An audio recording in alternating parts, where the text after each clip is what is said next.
92.5. Brooke and Jubal's second date update. I don't know how many times I've been out looking for a new pair of pants at my favorite store, Hot Topic. And after the girl that's working there measures my inseam, she's like, hey, you want to go out? It happens so often. And that's what happened today. In our second date update, Ramona apparently works in the mall, and she met a dude while he was shopping for some pants. I'm guessing it went down exactly how it always goes down when I look for pants. Right, Ramona? Okay, I did not measure his inseam. Oh, okay, whatever. Tell us a little bit about the guy that you want to call today. What's his name? His name is John. John, and your email said that you met him while he was shopping in your store at the mall? Yeah, and he was shopping for pants, but I didn't measure him. Did you hit on him or did he hit on you? I kind of had to hit on him. He's really shy, which I liked, you know. He was like, clearly he had no idea what he was doing. He does not shop for himself. He didn't even know what size he was, so he needed like a lot of help, and that was kind of fun. And I mean, I felt attracted to him right away. But What attracted you to him right away? well, okay, he's really good looking, so there's that. Okay. And I liked the way that he didn't hit on me. I'm so used to guys coming in there, and I must get hit on like 25 times a day in that store. And like, he was really there to buy pants, and I kind of dug it. Like, wait a second. interest in me. You actually just want clothes? That is so weird. Get out of my store. Get out. Yeah, no, I liked him. You sound like you still really like him. Yeah. I kind of really like him. How did you ask him out? I didn't ask him out, you know. I just kept trying to get his attention, so I just kept dropping hints. What kind of hints? Well, you know, like, I would say, oh, no, those aren't good. Why don't you try these? And I would pick the ones on the bottom shelf on purpose, so I would have to bend over to sort through them. I knew it. You know? I knew that every single time a girl bends down to pick up something, she's trying to taunt me and tempt me with her backside. I knew I don't it. know. I think that might be true. If a girl is not trying to taunt you, she'll probably squat. Did he pick up on your signals? He went to check out, and when he was leaving already, I sort of went up to him and I said, oh, I'm glad you got those. And I took the receipt out of the bag and I wrote my number on it. And I said, you know, if you have any problems with the pants, here's my personal number. You can always call me. All right, that's a Nice move. That's a good sign. Nice. Imagine that though, if he calls you and he really does actually just have a problem with the pants. You're all excited when you pick up the phone. You're like, oh my God, it's him. And he's like, yeah, so remember those pants? There's a little fraying on the end. Can I bring them back in?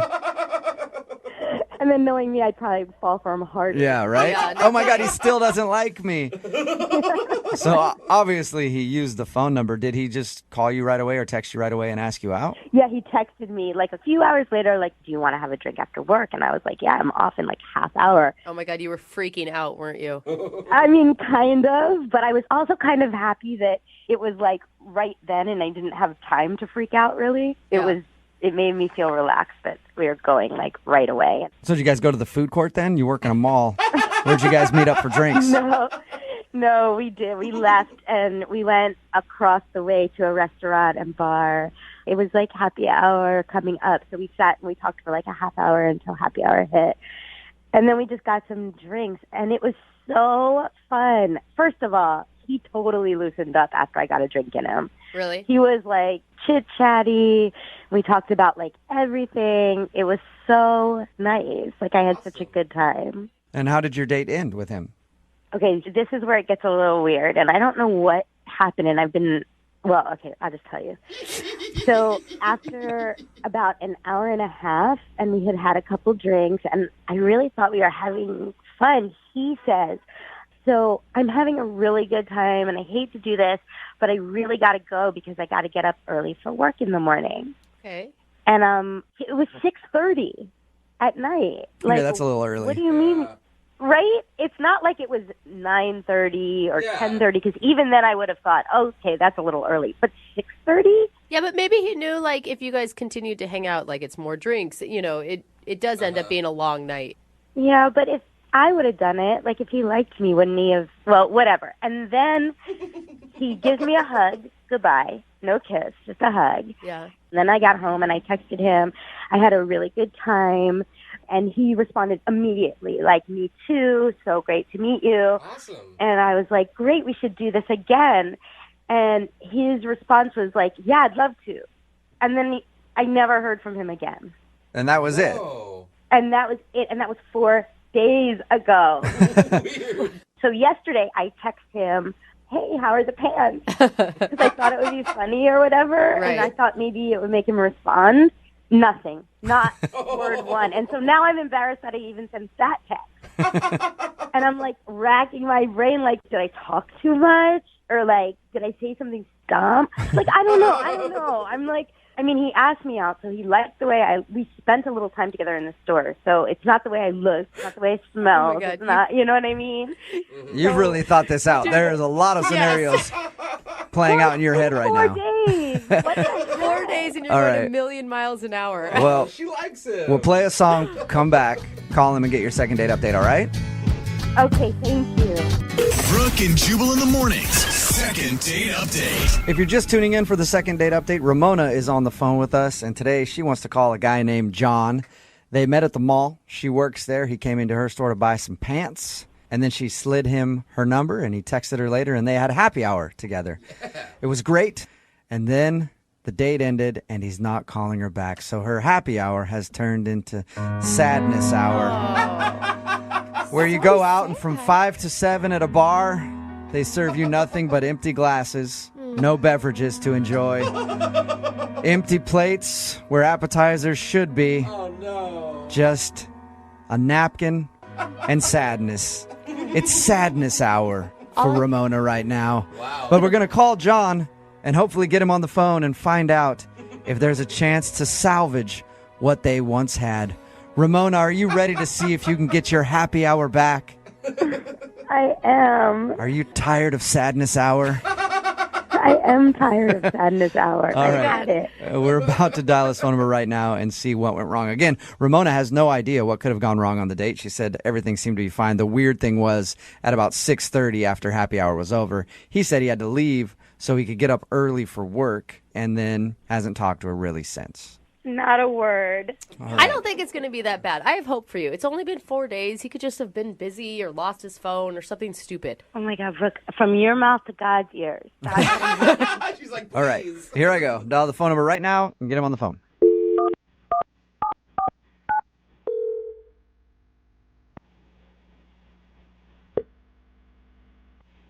Hello? Hey, can I speak to John, please? Speaking. Who is this? John, how are you? This is Jubal from Brooke and Jubal in the Morning. What? This is Jubal from Brooke and Jubal in the Morning. It's a radio show. Wow. Okay. It's nice to meet you. Yeah, nice to meet you too. Why are you calling me? I'm actually calling you because one of our listeners recently sent in an email and asked if we could get you on the phone to ask a few questions about something. Huh. That's the best response. Her name is Ramona, and you met her at the mall. Oh boy. Wow. Whoa. Yeah, I remember meeting Ramona. Okay. Do you remember going to happy hour with her after? Yeah. Okay. Well, Ramona sent us an email telling us about how she met you and how she really enjoyed happy hour with you.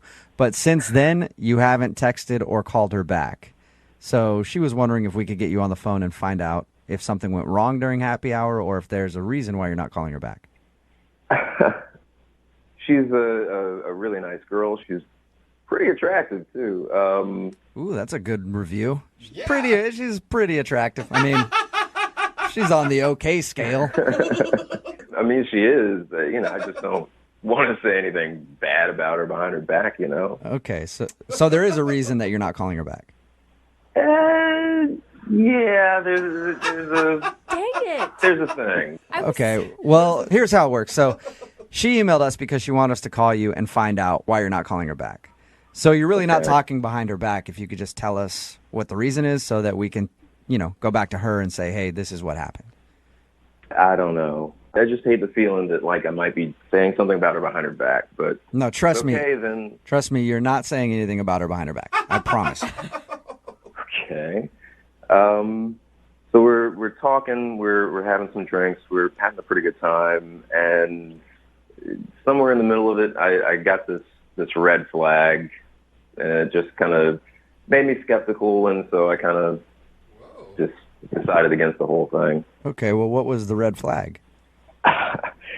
So we were talking, and I just happened to bring up the topic of pets. I asked her if she had any pets. Mm-hmm.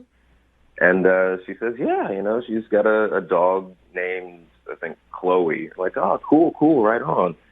And then she says, yeah, and a son-in-law, Clifton. Did you say a son-in-law? Yeah, exactly. Like, stay with me. Okay, yeah, I'm confused. She says son-in-law, and so I stopped her. I was like, wait. I was kind of just asking about, pets. And she says, oh, no. Clifton's my dog. Like, wait, I thought you said that Clifton was your son-in-law. She goes, he is. What? And so she pulls out her phone, and I thought she was just going to show me pictures of the dog, but she shows me this picture. The dog's in a tuxedo with the bow and the tails and everything, and she's showing me pictures of her dog's wedding to another dog.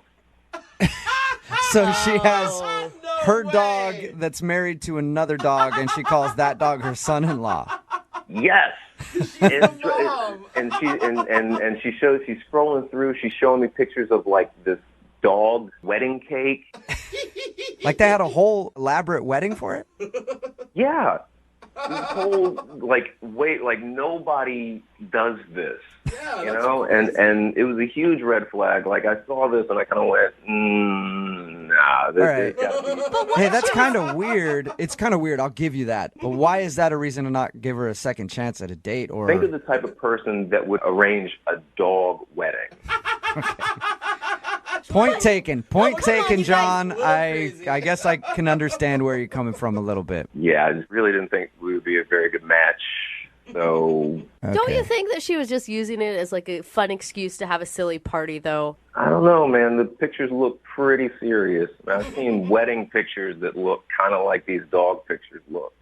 And I mean, seriously, she referred to her dog as her son-in-law. Yeah.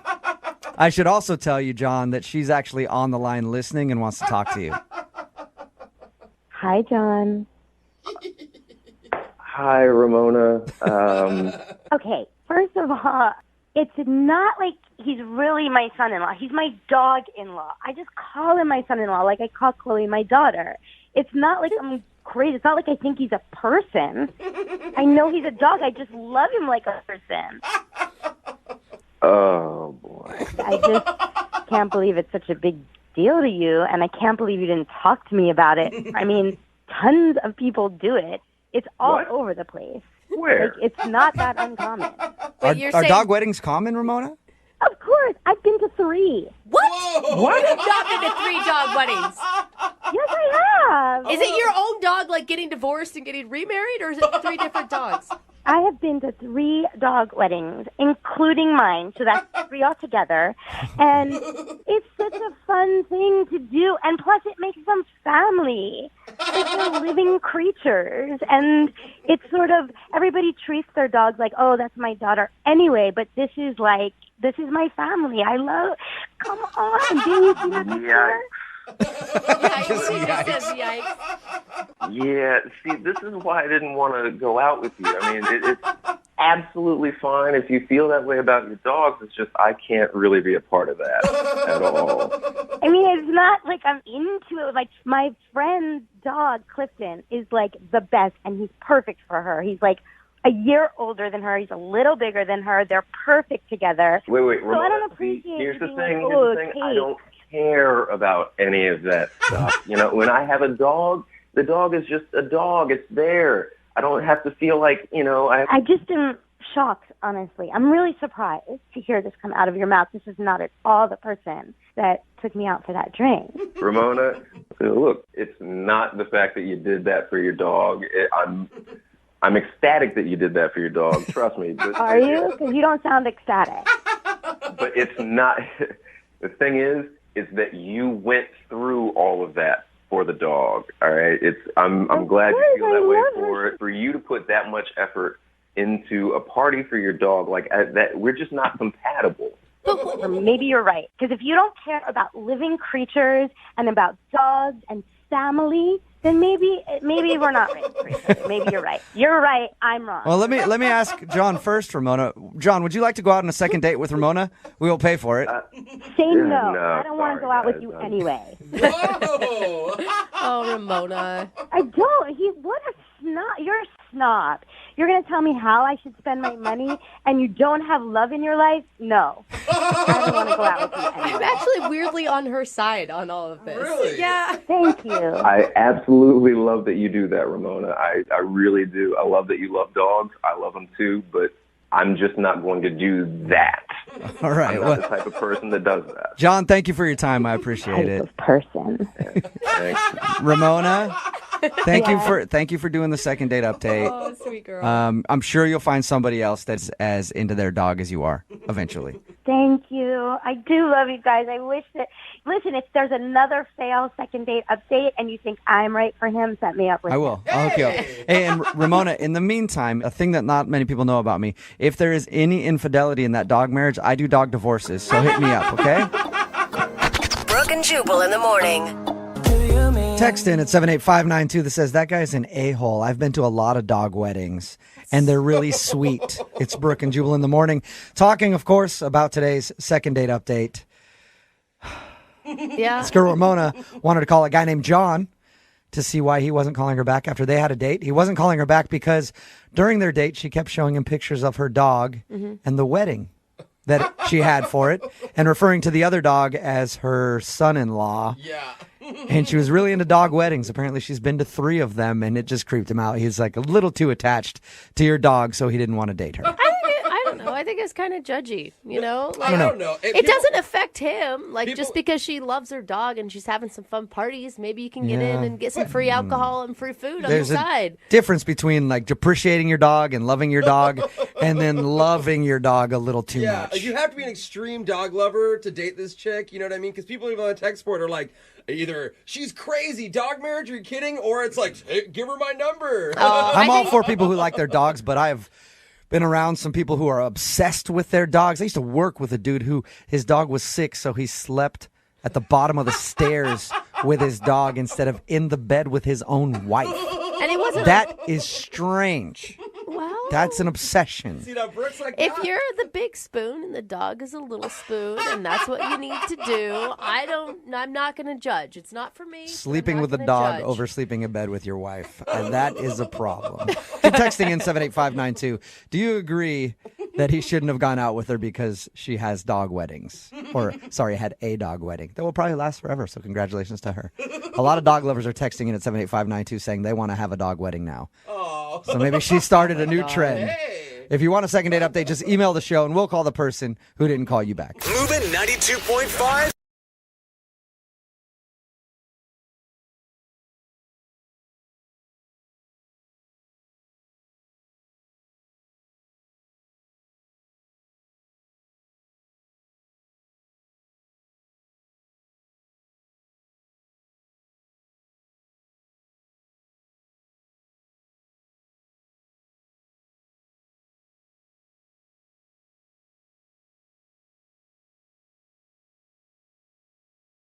Moving 92.5. Brooke and Jubal's second date update. It's always comforting when you ask somebody out on a date and then they laugh at you and never speak to you again. That's awful. And that's what happened to Kelly, who's on the phone today to do a second date update. She met a guy, asked him out, he laughed at her, and then has not called her back or texted her ever since. Kelly, how you doing? I've been better. So tell us a little bit about the guy that you want to call today. What's his name? His name's Dylan. And why do you want to call him after, I mean, your email just said that he laughed at you and won't talk to you. Why would you even want to call him for a date after that? He didn't laugh at me in my face. He laughed at me over a text. So So it makes it so much better that way. So now you have written proof of him laughing at you. aw. I guess you can look at it that way. Did you go on a first date with this guy? Okay, here's what happened. I was out with friends at a bar last weekend, and We were just hanging out. There were like 5 or 6 of us. And it was actually one of my friends who met Dylan at another part of the bar and kind of brought him over to our group. Right. And we all just started talking, and he was really funny. I don't know. We just had a really great time. We were talking the rest of the night. And, you know, at one point, my friends were like, oh, we should probably, let's go to another bar. And he said, yeah, I'll come along with you. And so the whole group of us just went to a couple more bars after that, and we closed the bar down. Did your girlfriends think that you were going to hook up with him? Well, it was a group of girls and guys, and everyone could tell we were hitting it off. Like, a couple of them pulled me aside and were like, hey, this guy I knew, right? Totally. So at the end of the night, when the bar was closing, Dylan, invited everyone back to his place, like the whole group, because we were having a really good time. And, of course, I'm into him at this point, and so I'm the first to say, yeah, let's do it. Absolutely. You just jump into his arms right there. Take me back to your place, stallion. I was a little cooler than that, I hope. Oh, okay. But unfortunately, the rest of my friends were either tired or had something the next morning, so absolutely no one else said yes to the invite. Really? So everybody killed your game. Everybody threw salt in your game that night. Yeah. Why couldn't one of your friends have stepped up and been like, yeah, I'll go with you and hang out on the couch while you guys do whatever? Yeah, take one for the team, people. But not one of them stepped up to the plate. So at that point, I thought, oh, maybe he'll say, oh, well, I guess it's just you and me. We'll watch a movie or whatever. He kind of started to backpedal and said, oh, well, then another time. We'll do it another time. Okay. And so did you guys exchange, I mean, you obviously exchanged numbers. Yeah, we had exchanged numbers like earlier in the night. Like at some point, everyone got their phone out. Oh, we're having so much fun. We need to do this again. So he said, yeah, I have everyone's number. We'll do it next weekend or sometime else. And so at this point, I don't know what's going on. Maybe I read all the signals wrong, but I really felt like we hit it off, like we made some sort of connection. I really felt that way. So have you reached out to him other than that night? I sent him a text the next day. And what did it say? I had a lot of fun with you last night. Maybe we should try it in a smaller group next time, like just me and you. Nice, yeah. That sounds pretty smooth. Very smooth. I thought so. And then a little while later, he texted me back, ha ha. And that's what you're talking about, where he laughed at you? Yeah. In your email? Ha ha. Okay. What did you say back to him after ha ha? I just texted, why is that funny? Yeah. And did he respond to that? No response after that. And is that all you've heard from him? That's all I've heard. Why do you think he would laugh at you like that and then not explain? I have no idea. That sucks. Yeah. I mean, it's not like I'm a troll or something. I'm a cute girl. Yeah, that's really rude, actually. Yeah. I don't know. Maybe he has a wife and kids somewhere. That's very possible. Like, where do you think I'm going to cheat on my wife and kids for you? No way. I was just asking you to come back to my place and hang out for no reason. Yeah. He never made it seem like he was in a relationship the night you guys hung out. No, not at all. It was never like, oh, well, my girlfriend may be asleep, but we can all go hang out at my place.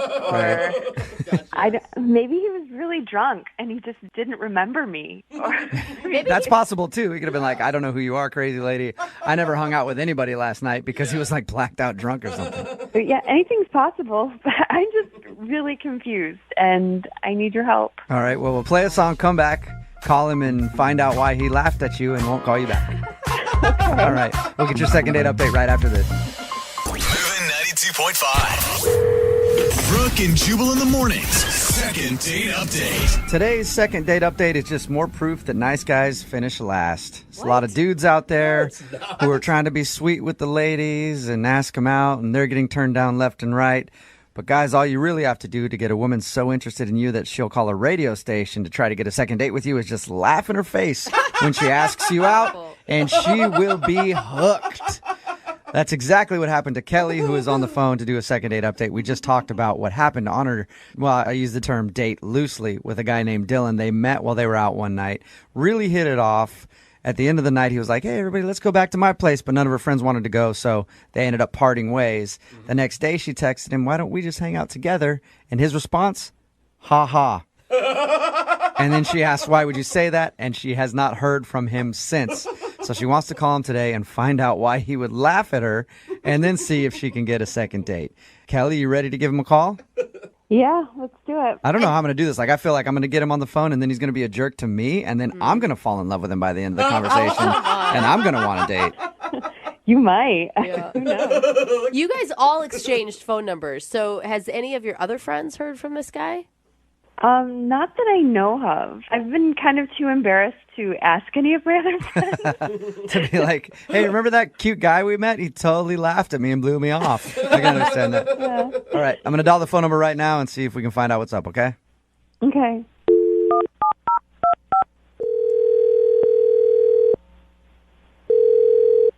Hello, Hey, can I speak to Dylan, please? this is him. Dylan, how you doing? This is Jubal from Brooke and Jubal in the Morning. I think you might have the wrong number. Oh, I don't think I have the wrong number. Your name's Dylan, right? Yeah, this is Dylan, but I don't know Jubal. No, that's fine. You're not supposed to know me. I don't understand. This is Jubal from Brooke and Jubal in the Morning. It's a morning radio show, and I'm calling you because one of our listeners recently sent us an email about you.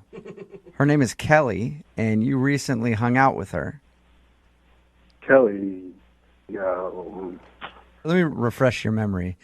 You were out at a club a little while ago. You guys hung out for a while, had a good time. Then she texted the next day asking if you wanted to hang out solo with her, and all you sent back was ha ha. Ouch. And laughed at her. Oh, don't keep laughing. oh, that Kelly. I remember her. Okay, so you do remember. Well, yeah, Yeah, sure. All right, well, Kelly emailed us because she felt like there was some sort of a romantic connection there between you two, but is wondering why you would just laugh at her and then blow her off. Wow. That really couldn't be further from the truth. Ouch. Really? That sucks. I mean, we had things in common that we were talking about. I mean, she was nice to talk to. She was fun. All right. Well, why would you laugh at her when she asked you out on a date? That seems kind of rude a little bit, don't you think? Well, no, she was joking, obviously. I mean, why would I go on a date with Kelly? I don't know, because maybe you thought she was cute and funny and fun to hang out with. I mean, you're nice to a straight girl, and they just can't figure it out. Nice to a straight girl? Is that what you said? Oh. Yeah, You're not straight, are you? obviously. I figured she figured that out. We'd hung out the whole night with her and her friends. Okay. We even talked about her cute friend, the blonde guy, and I kept asking her about him. And then So, I just figured she knew and was joking around with me. oh yeah, she had no idea, dude. She thought you were totally into her and thought maybe even when you asked everybody back to your place at the end of the night, you were kind of hoping that she would go back there with you. Oh, I was actually hoping he would go back there. And, I mean, it was also just a fun night to hang out with everybody. Okay. Well, why not just tell her that you're gay instead of just laughing at her? Well, it's pretty obvious. I mean, I was not trying to hide the fact that I was interested in her friend. That is awesome. She didn't pick up on that at all. Oh, my God. How is that possible? I have no idea. Why don't we ask her, Dylan? Because Kelly's actually on the other line listening. What? Yeah. You're gay? Very. I'm shocked that you didn't notice. We hung out all night with you and your friends. But you're gay? Is there another kind of gay? I don't think there's half gay. Yeah, I think.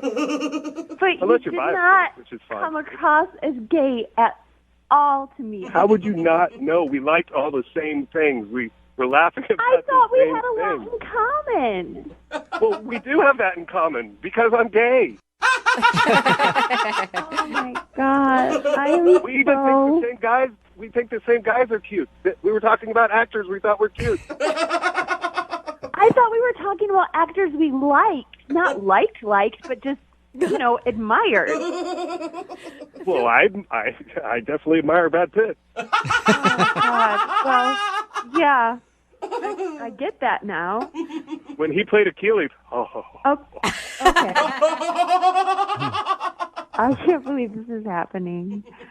I'm so embarrassed. I'm mortified. I'm embarrassed. Yeah. Honey, it's okay. A lot of straight girls' gaydar is way off, and yours is obviously way off. I'd still love to hang out with your two friends, the blonde guy. I just thought we were having normal conversation, like, oh, how do you know this person? Oh, where did you know this person from? I did not think you were fishing for details about him. Oh, I was asking about him. He seemed really cool. Wow. He is cool. He's very straight. Oh. No, he's definitely not straight. What are you talking about? He is very straight. I think we've established that your gaydar is a little off. In the case of you, yes, obviously it was really off. But Jason is straight. He has a girlfriend of 3 years. A lot of us have He is girlfriends. straight. It does not make him straight. It's true. Trust me, I've been gay all my life, and your friend, gay. And I think he likes me. Oh. He is straight. Kelly, trust me, if you gave him 10 minutes alone with me, he would not be straight. Wow. Someone thinks highly of themselves. Well, you liked me a lot. So Oh, wait, Dylan, are you really still trying to get a date with this guy? Absolutely. He was cute. Nice. Kelly, do you want to hook him up with your friend? no, he's straight. No. Oh, my God. You straight girls are so stupid sometimes. I've been saying that my whole life. Straight girls are so dumb. Yeah, bro. Hey, I have to ask it anyway. Kelly, would you guys like to go out on a second date? I will pay for you guys to go out on a second date. Do it for fun. If we can hang out with all our friends again, that would be good. I tell you what, we'll hang out. I'll bring Jason. And if you can kiss him by the end of the night and get him to kiss you back, like really kiss you back, I will give you $20. Whoa, that's a pretty good offer. Dylan, Honey, you don't have to give me $20. I'll do that for free. all right. So, Dylan, do you accept the action on this bet? Absolutely. Okay. Yes. Well, I guess this is a successful second date update, sort of. You guys are, maybe we made some new friends, so you guys are going to go out again. And then Dylan can see if he's right about your friend, Kelly. He is not right. Jason is straight. Trust me, Kelly. When he calls you the next morning from my bed with your $20 sitting on my nightstand, you'll know that he is gay. All right. Wow. You guys have to update me because now I need to know about her friend. Oh, my gosh.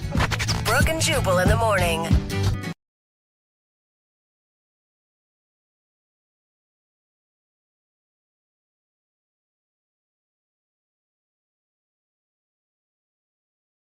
Moving 92.5. Brooke and Jubal's second date update. Casey, the girl that we're doing the second date update with today, got caught up in the oldest trick in the book. What's that? The old tour guide trick. What is the old You guys all know about that one, right? No, I think Yeah, we all know. What? You know, that's where a girl's new to town, and then you tell her, hey, I'm going to show you around town, and she shows up, and you're a tour guide, and show her all the great places to go. And make out. Yeah. So weird. Do you bring like a fanny pack and a The fold-out map? old tour, yep, you do. Oh, yeah. do you sexy. Do you talk in that voice the entire time? Yeah, I don't know. Casey, is that what happens when you get caught up in the old tour guide trick? No, at least I didn't think that would no. Well, that's good. That's Casey's good, Casey. emailing about a guy named Jason that she met. Casey's new to town. She's from, where are you from, New York? Yes, New York. All right, first of all, how'd you meet Jason, the guy that you want us to call today? He is a friend of mine that I met when we were out one night. Okay. That's fun. Yeah, he told my friend that he thought I was cute, and he was like, if you'd like, I can kind of give you a tour of Seattle. He's the captain of a boat. Oh, no. He does like kind of those cruise tours. Oh. Wait. Yeah. Is he like a captain of a boat or a ride the duck boat? Both cool. It's a boat. Like, Well- I don't even know what I was expecting, but like I told him okay, and when we got to the boat, I was kind of blown away. Like, it was big. Like, it was a no-joke boat. Wow. That's what she said. Yeah. So that probably was a pretty nice surprise then. Yeah, it was. Like, you know, he was showing me around, and he really knew his stuff, and he had champagne for us, which was really nice. Wow. And we were just, like, having a good time. Like, I thought he was really cute. He has, like, the best eyes that I've ever seen. And you thought he may be rich because he has a huge boat. Well, it wasn't his boat. He was just the captain of it, but, like, it was still a really impressive boat. Like, it was definitely a big show-stopping boat. When we call him, we're going to find out that he actually stole the boat that night. Has been arrested. Now, meeting him, that's not the best part of your email. For me, the best part of your email is what happened toward the end of the date on the boat. Yeah, so I don't usually get sick on boats or anything, but I don't know if it was the waves or the champagne or a combination or what, but, like, I had felt it kind of, like, creeping up, and at the end, I did throw up overboard. No. Did he think that you were drunk, or did he think that you were seasick? I don't know. I wasn't drunk. I don't know if it was just, like, a weird combination, and I was so embarrassed, though. Like, and he saw that I was sick overboard. So, like, there was nothing I could do at that point. Like, he had seen it. I was sick. I think normally that's a good sign. No, on dates that I go out with. It means that they've drank just enough. So what did he do when you puked? Basically, you know, we got back to the dock, and, like, I didn't want to give him a kiss. And vomit mouth. So I just gave him a hug, and I just said again, like, I'm really sorry. I really had a great time. And he was like, no, it's fine. He said he would call, and that was last I heard. And so have you tried to get a hold of him? No, I mean, because he said he was going to call, and I don't know what he's thinking. That's where I'm at right now. Like, I don't know if he's just totally turned off by the fact that, like, I threw up over the side of his boat, or if, you know, he just didn't like me, or maybe if he's just been busy, and I don't want to look like this crazy new girl, like, where I just, like, attached to the first guy, you know, who talks to me. So why don't you just show up on one of his tours? Yeah. Unannounced. Well, the last one didn't go so well, so I don't know. I just would like to know what he's thinking, and I hope I didn't just absolutely blow it. Okay. All right, well, we're going to play a song, come back, call him, and get your second date update, all right? Okay, thanks. All right, hang on. Let's rate. Moving 92.5. Brooke and Jubal in the mornings. Second date update. You know, I've actually gone out with a couple girls who have puked on the first date. That doesn't shock me And whatsoever. I've called them back. Really? Hindsight being 20/20, I learned that I probably should not have called them back. Yeah. But yeah, I always called them back. You also probably got their numbers off a bathroom stall somewhere. Don't judge how I got the number, right? Yeah, okay. Casey wants us to call Jason right now. Casey ended up puking on their first date, not from drinking too much or anything else. She was on a boat. He captains a tour boat. Mm-hmm. They had a fun night, drank some champagne. She ended up puking over the side of the boat. Didn't kiss him at the end of the night for obvious reasons. And she hasn't heard from him since. Casey, are you ready to give him a call? Yeah, I am. Can I ask you, Casey, how violent was the episode? Like, on a scale of 1 to 10? Yeah. Like 10 you being like The Exorcist. I'd say maybe like a 6. Oh, okay. Are you nervous, Casey? I just want to know what he's thinking. I guess I'm more eager to hear what's going on. All right, and this is the first, you said that you hadn't tried to contact him. This will be your first time trying to get a hold of him.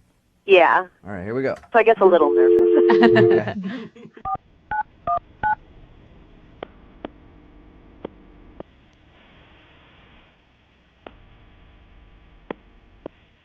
Whoa.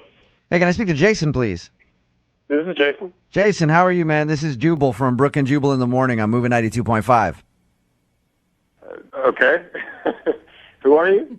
My name is Jubal from the radio station Moving 92.5. Let me explain why I'm calling, all right? You recently went out on a date with one of our listeners. What? Yeah, a girl named Casey. She works for the radio? No. She listens to our show. She's wondering why you haven't talked to her after your date. Okay. That's like some private information, though, isn't it? Not really. She didn't tell us anything private. She just said that, you know, she's from out of town. She met you through a friend. You said you'd take her on a tour. She showed up to your big boat. Okay, so this is not any kind of setup. No, Casey just really liked going out with you and wants to maybe go out again, but she thinks that you have blown her off. Is that true? Look, she's a cool girl. I liked her, but honestly, something happened on the date that made me change my mind. You're not talking about when she threw up, right? No, that's that happens. Not everybody takes their Dramamine, so. Well, what wouldn't you do on a first date then that she did? I mean, it was a little classless, I guess you could say. So I was basically, she said she needed to excuse herself for a minute. I didn't know if she was going to be sick again or whatnot, and I noticed she'd been gone for a little bit, and so I just kind of went to go check on her. I went around, and I heard her voice coming out of the stairwell, and it sounded like she was setting up another date. Like on the phone? Yeah, like on our date, on the boat, she was setting up a subsequent date. I don't remember if it was for that night or if it was for, some other day. But it's like, You don't think that she would have been talking to somebody else? A friend? You're sure that she was setting up another date? Yeah, I'm pretty positive. I mean, I can't remember verbatim what exactly was said, but I know. Hey, Jason, I know exactly how we can figure it out. Oh, no. What if we just ask Casey? Casey is actually on the other line, Jason. Oh, and just heard what you said. Casey, is that true? I wasn't being set up. I told you. Hey, Jason, I never denied that you were being. I said, yes, we are setting you up. I told you that. Casey, were you setting up another date while you were out with Jason? I can't believe that's the reason that Jason didn't even call. I mean, it was another guy who I had just met, and I don't know that many people. It was just someone who wanted to hang out. I took the call. It was a super short call. Oh. It was like I was on the phone for like a minute, maybe. You took the call? Oh, my God. But you're out with another dude, like even if it's a first date, Casey. Let it go to voicemail. It's not like we're in this like dating relationship. We're on the boat. He was busy captaining the boat. I took the call like it was 1 minute. Wow. I'm in a new city and I don't know a lot of people. I mean, that's all that was. Like I wasn't trying to be disrespectful. Casey, if you were out on a date with Jason and he goes around the corner to excuse himself for a second and then you hear him giggling on the phone with another girl trying to set up a date, you wouldn't be offended? If he was like giggling, yeah, but that's not what was happening. I wasn't just laughing at the stairwell. I mean, I'm just trying to figure out like how do I stack up? I mean, what where did this guy take you? Like, okay, honestly, like this is the thing. I wasn't going to share this, but like if this will help at all, like I did end up going and hanging out with that guy. What? And I went out on a date with him, and you by far are way more my type. You're way more interesting. You've got an amazing boat, which doesn't hurt too. Oh my gosh. I've wanted to get asked out by you again. Even with throwing up, I still had a better time than with that. It's so romantic, Casey. Yeah. Every guy wants to hear that he's better by comparison. I've gone out with 5 guys, and you are really inching your way to number 1. You're almost there because you drive a big boat. At this point, I guess I'd like to ask if you'd be interested in a second date, Jason. We will send you out again with Casey. Casey likes you way better than that other dude. Would you be interested in going out with Casey on a second date? We'll pay for it. Let me ask you this, Casey. Can you be honest? I mean, because you were, like, all you had to be was honest. And just, I'm not saying 100% I would have understood, but I guess going forward, can you just be straight with me and with everything? Yeah, that's totally fair, and I understand where you're coming from. And yes, I will be absolutely straight up. Dude, you better be. This man is like, I mean. He's good, right? I don't know if he's good or if he's just a pushover. I can't decide. He's not good or a pushover. He's just better than the other guy. All right, I'll tell you this much. I'll give you one more chance. How's that? You know what? I'll leave my phone at home. One more chance. You'll give her one more shot, Jason. Oh, man. I'll give her one more shot. Because I'm fair.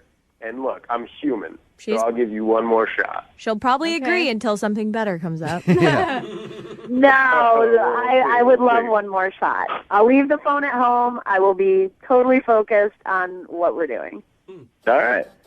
Okay. Sounds good. Congratulations. Wow. Casey, you got your second date.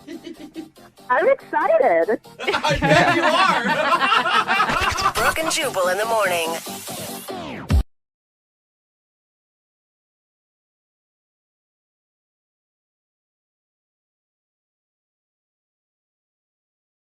For most people, if your date sees a picture of your ex on your cell phone, that would be the low point of the evening. Yeah. But for one of our listeners, Justin, he says it was the turning point in his date with a girl named Melanie.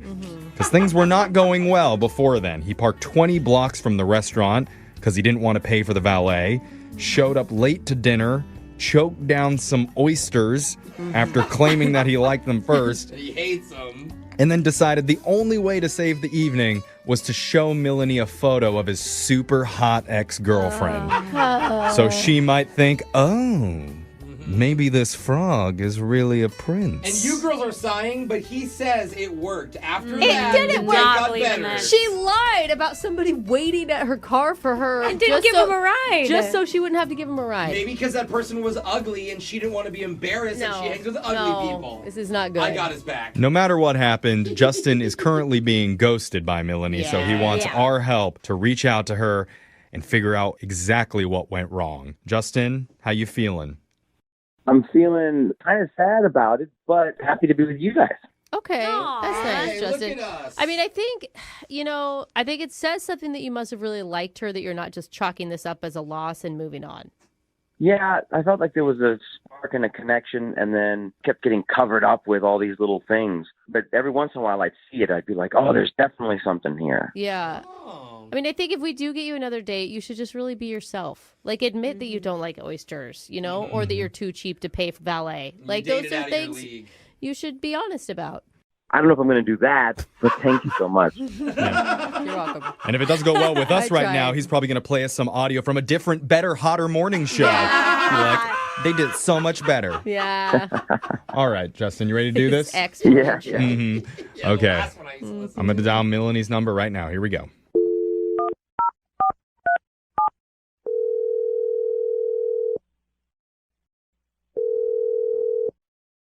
Hello? Hi, is this Melanie? Yes, who's this?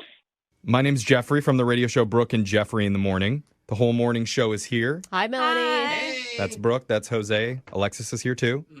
I'm sorry, who is this? Radio? Yeah. What? We're a morning show called Brooke and Jeffrey in the Morning. We're doing something called a second date right now. Have you ever heard of that before? No. And there? That's a no. Yeah. Well, what that is where if you go out on a date with someone and afterwards, if they're not calling you back, you can email our show and we'll reach out to your date for you to try and figure out the reason why. That sounds so dumb. Yeah. It is pretty dumb. But sometimes I will say, sometimes it works and we make a connection between two people and, blossom a relationship out of it. Yeah, and there's a guy who really wants to blossom with you, and his name is Justin. Justin. Yeah. All right.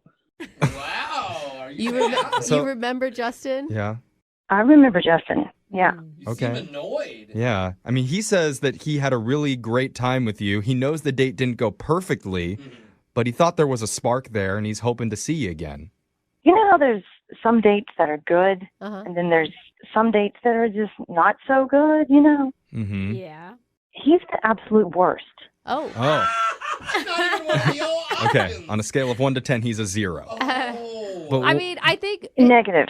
Oh, okay. Oh, my God. Okay. I will say that when we talked to him, he did admit that he screwed up quite a few things on the date. From the start, just even being late for the date. He was late, and we also had trouble with the appetizer, but I thought I'd, let that slide. I mean, we just met, whatever. Yeah. To top it off, he showed me a picture of his ex.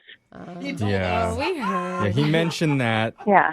Okay. He was like a small child who just wants you to see that he can date pretty women. Right. She was hot, right? What did you think when you saw the picture of the ex? Oh, she's gorgeous. She's beautiful. Yeah. Okay. How'd that make you feel? Well, I mean, I know I'm gorgeous too, but still, you just don't do that, you know? I mean, but it's not so bad about that. Like, maybe I could handle one picture, but he showed me another picture and then another picture. He just kept showing me pictures nonstop, this girl. And you guys, he does not have a good poker face. I'm just telling you right now. He's... Oh, so you think he's like not over his ex? He's definitely still in love with her. Listen, not only did he show me picture after picture after picture, but he showed me memes that he created of her. And a meme? Yes. And he showed me this one where it's a picture of her smiling, and then there's this text that says, "I'm happy for him," and then on the bottom it said no ex-girlfriend ever. Okay, so he's creating memes of his ex to make it look like she's still okay. Like Yeah, that's like her approval? Yeah, no, it's like she's still holding on. Everybody copes you with know. breakups a different way. That's a creepy way. Well, you know, is there a good way to cope with an ex? I don't know, like work out, get your That doesn't go sound see fun. someone else. You're not going to get likes doing that. All right, go sleep around. I Okay. mean, like creating memes is just kind of weird. And he was loving it. You know, he was laughing so hard. He was showing me meme after meme, and he was just loving it. Okay. Oh, there was lots of memes of his ex-girlfriend. Oh, yeah, I saw enough, that's for sure. Okay. Yeah. So what are you thinking as he's scrolling through the memes and laughing? Well, I think he's pretty immature. I mean, that's just blunt. And, I mean, if this is how he handles if relationships don't work, then I'm wasting my time. Yeah, he Yeah. didn't tell us about the meme thing. No, he didn't. And I would really like to ask him about that. Well, he's got plenty of them to show you if you want to see them. That's Well, maybe I'll just ask him about a few of them because I need to tell you, Melanie, Justin's been on the other line listening and he wants to talk to you. Are you serious? Yeah, I am. Justin, you there? Yeah. Hi, Melanie. Huh. Oh, Justin. Oh, Justin, that sounds like we're an old married couple. No, No, it doesn't. Justin. That is not what it sounded like. You're not very good at reading people, Justin. Read the room, bro. Why the hell are you making memes of your ex-girlfriend and then showing them to your dates? Because they were hilarious. Sure they were. Dude, Okay. I like Justin. Him and I would kick it. Okay. Meme game strong. I think she laughed at a couple. I'm surprised she's selling me out like this and throwing me under the bus. Oh. Oh. There was one I have, right? This is like one of my headliner ones. Justin. Yeah. Oh, my gosh. No, I'm trying to tell the guys this. So, Okay. Go ahead. Yeah, what is it? okay, so I have two pictures of her side by side, right? Uh-huh. And on the one, good. On the one, it says, "While we were together, Uh-huh. best sex of her life." Right? Oh. Uh-huh. Yeah. And then on the next one, it's like, "After the breakup, faked every and she's got this like dumb look on her face. It's great. Okay. Justin, I'm going to tell you, Speechless. Yeah. that's disturbing. Yeah, explaining memes is really great radio. Yeah, more visual. It's visual. Yes, you probably have to see it in order to get the humor. And even then, you don't know anything about your ex's sex life at this point. That's why it's funny. Oh. Okay. Look Because at Melanie's now laughing. Do you guys hear Melanie laughing? yeah, she's laughing so hard she's out of breath. Oh, that's what it is. See? Did you pass out, Melanie? Yes, hours ago. Yeah. And- She wishes she passed out. But Melanie just heard everybody laughing, so she knows it's funny. Yeah. We weren't laughing Okay. why you think we were It's- laughing. Also, not a strong move to have a picture of your ex saying that she's telling everybody she's faked it with you. Yeah, like, Justin, why are you not listening to Melanie? Well, I know that she has her initial thoughts about certain things, but there's no denying that there was chemistry there. Melanie, is that true? Did you feel any chemistry between you and Justin before he was showing you the memes? No. Oh, Oh, no. no. No? Not even while he was choking down that oyster? I don't need to go on a date with a first-time oyster guy. I mean, just be honest with me, because oysters with cheese is my favorite. The cheese is what tops the oyster. It's the best part. You weren't fooled, huh? Oysters go through your system, and they abuse your organs. It's not right. No, they don't. Okay. Oysters are for the devil. Abusive devil oysters are not a thing. Just Google it. Oh, I'm going to make a meme of an oyster and the devil. Actually, that one might be kind of funny. All right. And with that being said, I would like to offer a second date for you and Melanie. We'll pay for it. Melanie, what do you say? Absolutely not. Okay. Yeah. Oh, Melanie. Free dinner. What is going on? Come on, Mill. He's kind of cute in a dumb way, Melanie. Come on. I'd say yes, or he might meme you. Come on. No, thank you. Okay. Well, that was not very successful. All right. Well, I'm sorry, Justin. Guys, can I use that free dinner thing on another date, though, for another date? No, man. You have to find another girl and then come back to us, and then we'll offer again. All right, I'll do it. Yeah. Oh, okay. It's a I actually challenge. have faith in you on that one. Yeah. What do you do when you know a date isn't going well? Oof. And you're making mistake after mistake after mistake, and you're not sure how to save it? Yeah. That- Abort. Well, yeah, that's when you have to pull the ripcord. Yeah. You bust out the big guns. Okay. You hit the nitrous. Yeah. A lot of You expressions. double dunk the waffle cone. Never heard of that I don't know. I don't know. I can't think of any more phrases, but you do something drastic. Okay. And try and get things back onto the right course. And that's what one of our listeners recently had to do while he was out the other night. And now he needs our help. Oh, no. Oh, great. His name is Justin. Justin, what's good, my man? Hey, how are you guys? Yeah, you bunny hugged the pelican on the date or what? Toss the Tijuana snowball? What'd you have to do? I was just going to say it sounds like his Hail Mary didn't work. Yeah. But Tijuana Snowball could also work Yeah, there. they could be the Hail Mary. Sorry about that, Justin. Why don't you just start by telling us the girl's name? Melanie. Melanie? With an I, Melanie. Oh, Melanie. That's what I Oh. heard. Okay. And where Okay. did you meet Melanie? We actually had mutual friends. I got set up at work. She works in a department down the street, so we don't actually work in the same building. Okay. Okay, gotcha. Okay. That's safe Yeah. then. Different right? sector. Yeah. So what did you and Melanie do for your date? Well, I let her choose the spot, and she picked out this seafood place. So I drove there, and I get up there, and the valet is $20. The valet? Ooh, that's a Yeah, nice place. Yeah, Dang. $20 valet. I just parked that myself. Yeah. We're walking. Melanie, you get out. Yeah. I'll meet you inside. Right? Is that cool to do, or did you actually valet it? She actually drove her own car there. You know, we decided to meet up there. Okay, you went okay. separately. So you did walk. That's nice. Okay. Well, Yeah. we don't know. Did you walk? Well, I took forever to find a spot, so I finally did find a spot. It's like 20 blocks away. Oh. I walked, and yeah, it was kind of a bad choice. That was my first big blunder. Yeah. Wait, why was it a bad choice? Did it make you late or something?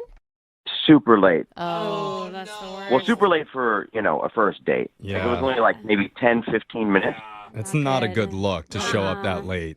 Yeah, but I saved like some money there though, so that was a good look. Yeah. I mean, what was it like when you walked in? You're 10 minutes late. You're probably feeling a little, I don't know, anxious about that. What was your first interaction with Melanie like?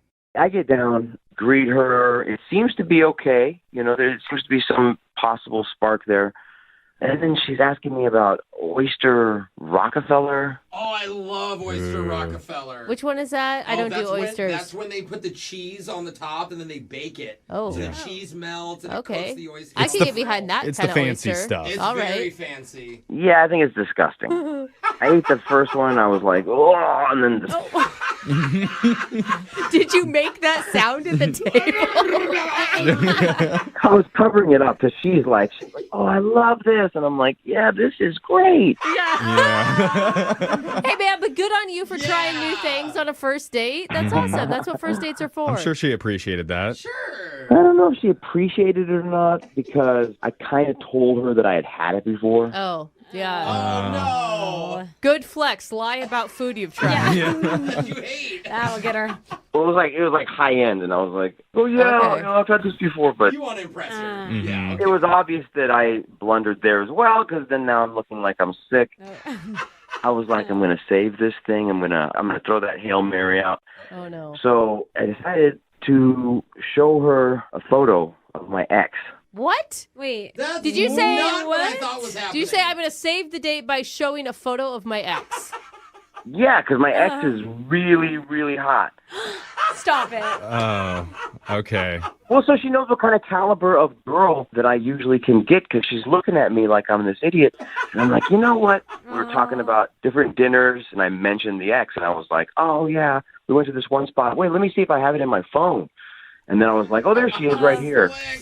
I wonder why you're not getting a call back. Yeah, man. I don't know if that's the strongest You move. guys don't get it. I was getting the vibe. I'm not getting a call back, so I just went for it. Oh, so you're already in the loss. Okay. So you're thinking Okay. I show her that I dated this gorgeous woman before, then she'll feel like, ooh, what am I missing out on? Yes, exactly. That is Like, a terrible idea. How did that end for you? How did that work out, huh? Well, he's here. it seemed to loosen everything up, to be honest with you, because we started laughing a little bit, and it seemed like we were having a good time all of a sudden. Hey, there you go. Okay. So see, Brooke, wrong about dating once again. I'm not. Yeah. I still think that Uh-huh. showing an ex picture, not a good move. Yeah. It seemed to work. I had a couple of tight ends in the end zone, 2 wide receivers, they jumped up. No, get away. Probably didn't. What sports analogy are you going to? Just stop with the analogies. How did it end? So I felt I kind of saved it. So we get to the end of the date. We're going outside. I remember, oh, crap, my car is like 20 blocks away. Oh, yeah. You know, we're like, oh, I had a good time. You know, we should do it again. And I go, hey, do you mind if I get a ride to my car? What? Ooh. Well, she valeted. Yeah. She valeted. So her car's pulling up, and I'm like, hey, do you mind if I get a ride to my car? Because I parked like 20 blocks away. And she said she had a friend waiting by her car, actually.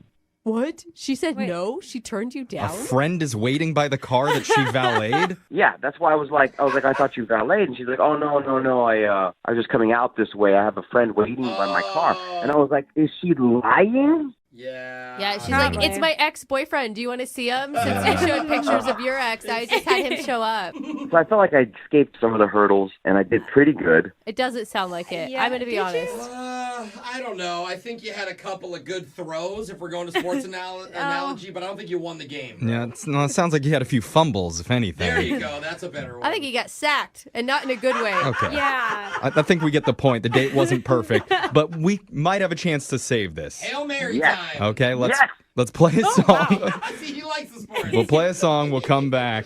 We'll call Melanie for you, and we'll try and get you your second date, okay? Awesome. Thank you, guys. All right, hold on.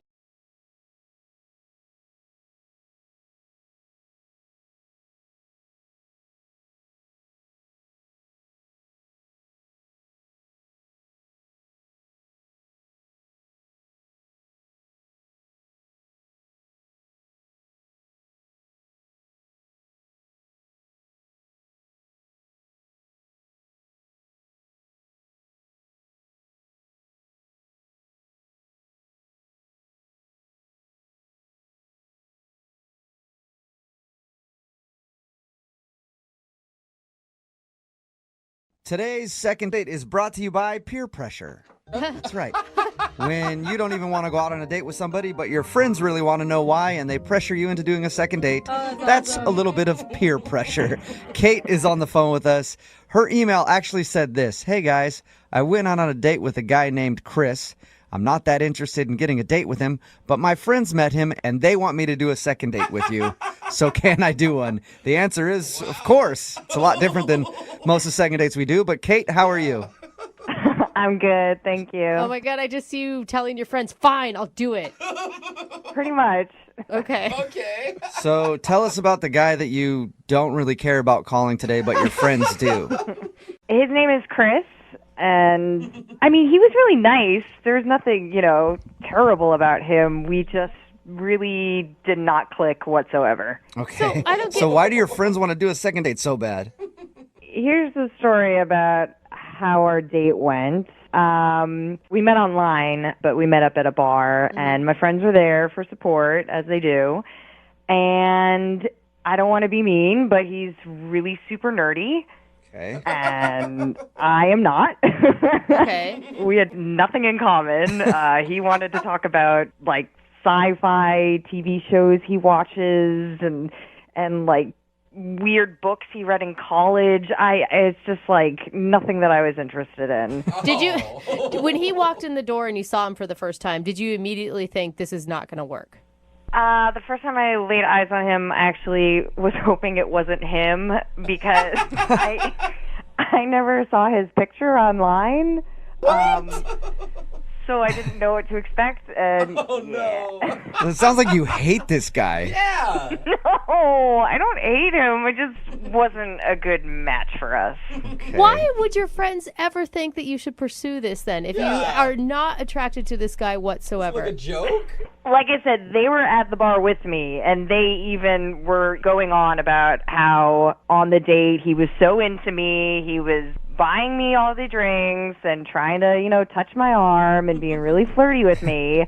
And then their curiosity is, going crazy right now because it's been a week and he hasn't reached out to me at all. So and I've actually been kind of curious too. So it's more of, hey, this nerdy guy was super into you and now he's not calling you back. Who does he think he is? I don't like you, not the other way around. Yeah. Is that what this is about? That's pretty much it. Oh my God. So if we call him and we find out he's just been busy or something and he actually does want to go out with you, are you going to want to go out with him? No, I absolutely don't want to go on another date with him. Oh my gosh. What do we do then? I just want to know why he didn't call me back. So it's just confusing to you why a guy who would be, confusing to you and your friends, I guess I should say, why a guy who seems to be totally into you is blowing you off. Yeah, that's exactly it. Have you tried to get a hold of him at all? No. Oh, gosh, no. Why would you? Oh my God, I feel like you should leave this person alone. You're like picking on him at this point. I already feel bad for it. Don't feel bad for him. He's the one not calling me back. Yeah. Who does that? Let me ask you a question. When you meet up with dudes and you go out on dates, do they always get back to you? I mean, yeah, they do. I mean, I'm a good catch. Okay. But maybe, what if this guy's just not an idiot and it was very clear that you weren't interested in him, so he's not wasting his time on you? That's not an excuse. He should have taken the chance. Okay, well, we'll play a song, come back, get this guy on the phone, and find out why in the world he wouldn't be calling you back. Thanks, guys. Okay, hang on. The best way I can describe the second date today is this. Imagine you go for a job interview and you're really super qualified, like overqualified for the job. Like you shouldn't even really be interviewing for it. Like they'd be a fool not to hire you. And then they don't call you back for a second interview and you're like, what? How could I possibly not get a call back? This is ridiculous. And then you're like, what did I do wrong? I have all the qualifications. Why is that job blowing me off? That's ridiculous. I should be the one to go, no, thank you. I don't want to work there. I got a better, higher paying job. Well, that's what happened to Kate. She met a guy. She didn't really like him very much, but now he's not calling her back, so she just wants to get him on the phone and find out why. As a matter of fact, she doesn't even want to get him on the phone. Her friends pressured her into doing a second date. Is that a pretty accurate way to describe it, Kate? That's exactly it. I'm kind of curious, but my friends are really curious. Do you feel, you guys kind of sound like the Cool Girls Club picking on the dorky kid in high school right now. You realize that. We're not picking on him. We just want to know what's his deal. Why is he not calling me back? Yeah, I'm so confused, too. After talking to you for a few seconds, I wanted to call you for a date, So we'll dial the phone number right now and see if we can get him on the phone, okay? All right. Thanks, guys. Here we go.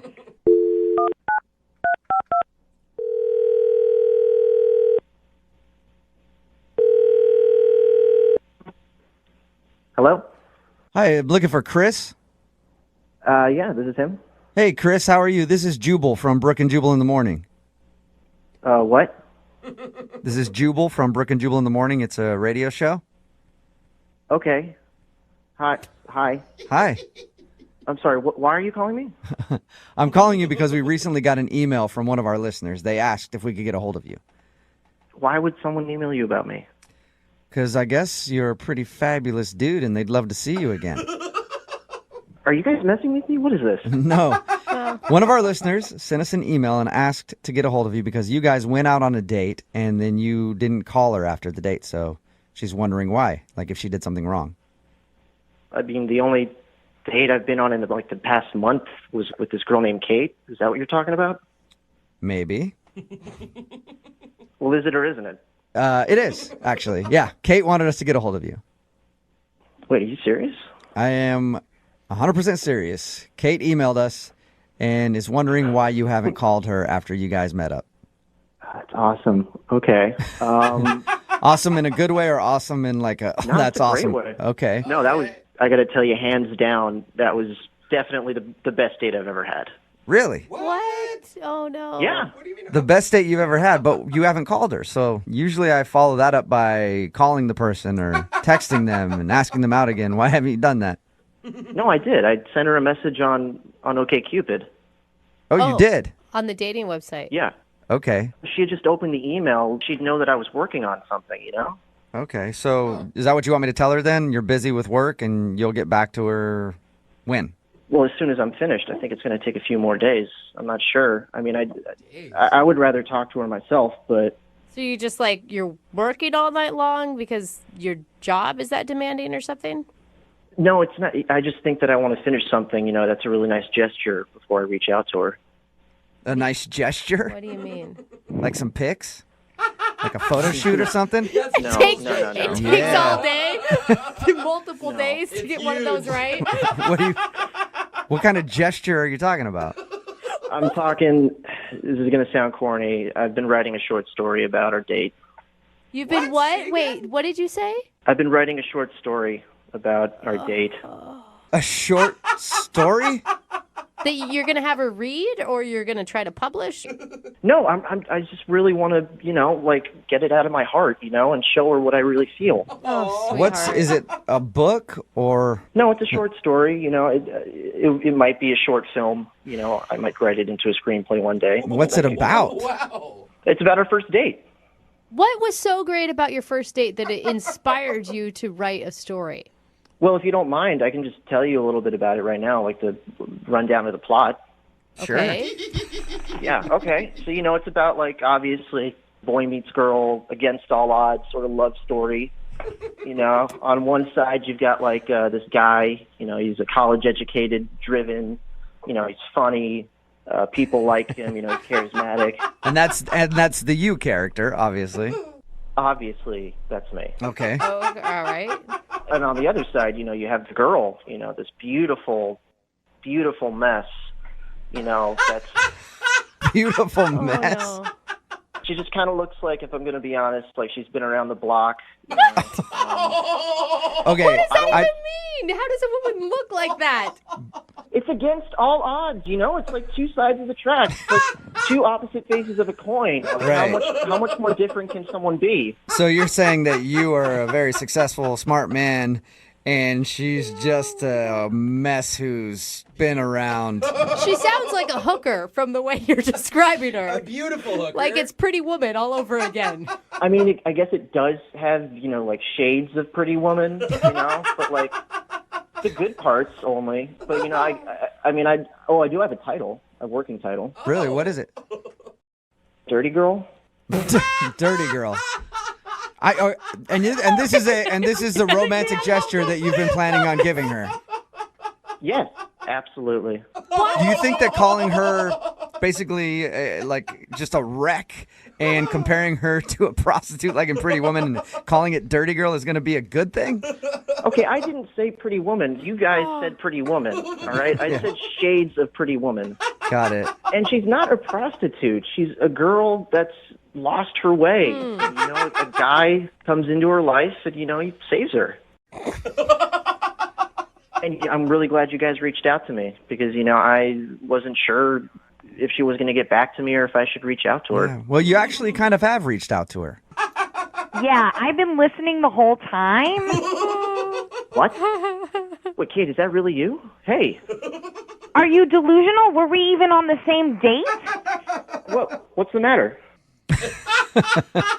What? Do you really not understand what the problem is? Were you not listening to what you were saying out loud? Of course I was. What, you didn't like it? Oh my God. You really thought that I would like what you wrote? Yeah. Has anyone ever written a romantic novel for you before? Not one where I end up being a prostitute, a dumb prostitute, and the guy is some college I never said dumb smartass. prostitute. I never said dumb prostitute. That is true. We made the prostitute comparison with Pretty Woman, but that's what it kind of sounded like to us. Thank you. I am just shocked that this is happening. I am so out of your league, by the way. I hope you understand that. Yeah, of course you are, and that's why the story's beautiful. Oh, my God. And I'm sure you've been with plenty of men, and you know what? I'm okay with that. I'm totally cool with that. You're not helping your case, Chris. Oh, my God. Kate, you've got to see at some point, I mean, he is a romantic at heart. He's a little naive and doesn't exactly know how to talk to women, but it's a little sweet.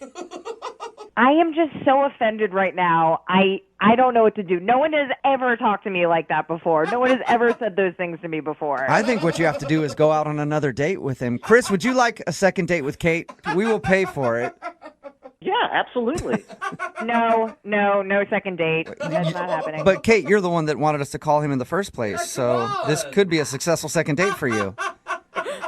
I don't want to give him any more material for his novel about me being a dumb prostitute. So, no way. Listen, I just need you to read the story, okay? I think if you read it, everything will be explained and you'll understand everything. Chris, I'm sorry, man. I don't think Kate is going to see your point of view on this one. Kate, I want you to know that no matter what happens today, you will always be my dirty girl. Lovelier words have never been spoken, have they, Kate?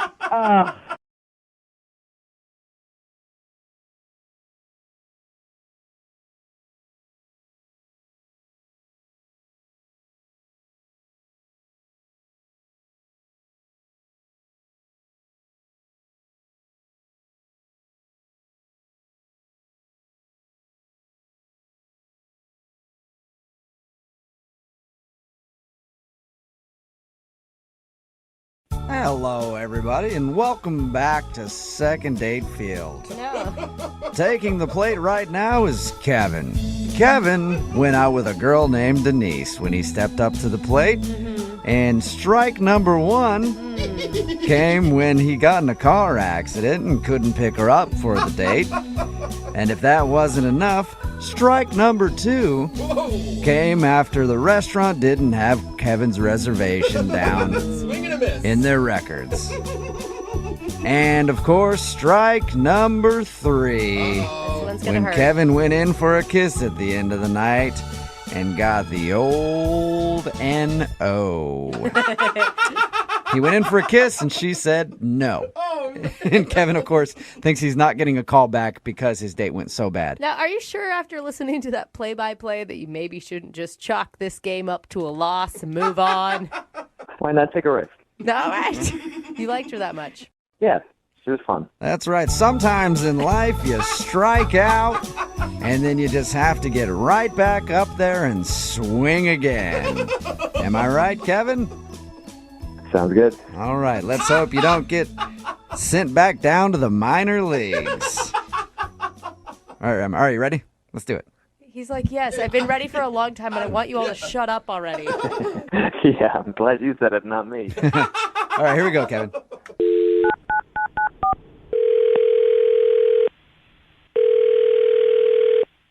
Hello? Hi, I was looking for Denise. This is she.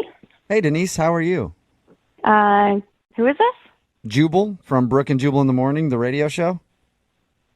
Okay. I've heard of it. Sweet. Awesome. We're taking a survey today. Mm-hmm. Cool, we'll check that down. Any idea why I'm calling you? No. You recently went out with a guy named Kevin. How would you know that? I know that because Kevin actually emailed us and told us a little bit about your date. What? And then asked if we could call you to find out why you don't want to go out with him again. Really? He wrote into you guys. Yeah, he emailed us. It's a segment we do on our show. We do it all the time. It's called A Second Date. There are a lot of reasons why I don't want to go out with him again. Really? A lot of reasons? I want to hear at least a couple. Let's start with the beginning. He said that he thought you might not be calling him back because his car was like in the shop and you had to come pick him up. Yeah, I mean, it worked out. Like, I have a car. It was fine. I understand when people get in, like, accidents. Like, obviously, he didn't plan for that. Yeah. Hopefully, it's not, like, a thing that happens all the time, because then that's, like, a whole nother issue. Right. But what else did he tell you about the date? He said that you guys had dinner, shared dessert, and then you drove him back to his place. Yeah. And he tried to get a kiss, and you were just like, nope. No way. No way. See, and I thought that was mixed signals because you ordered dessert, which usually indicates you're having a good time and you want it to last longer. No, I just like dessert. Oh, okay. So you can sacrifice hanging out with a dude you're not that into for some chocolate. I get that. All right, so he wasn't so terrible that you couldn't eat dessert with him, is what you're saying. I could handle a couple more minutes. Okay. So what didn't you like about him then?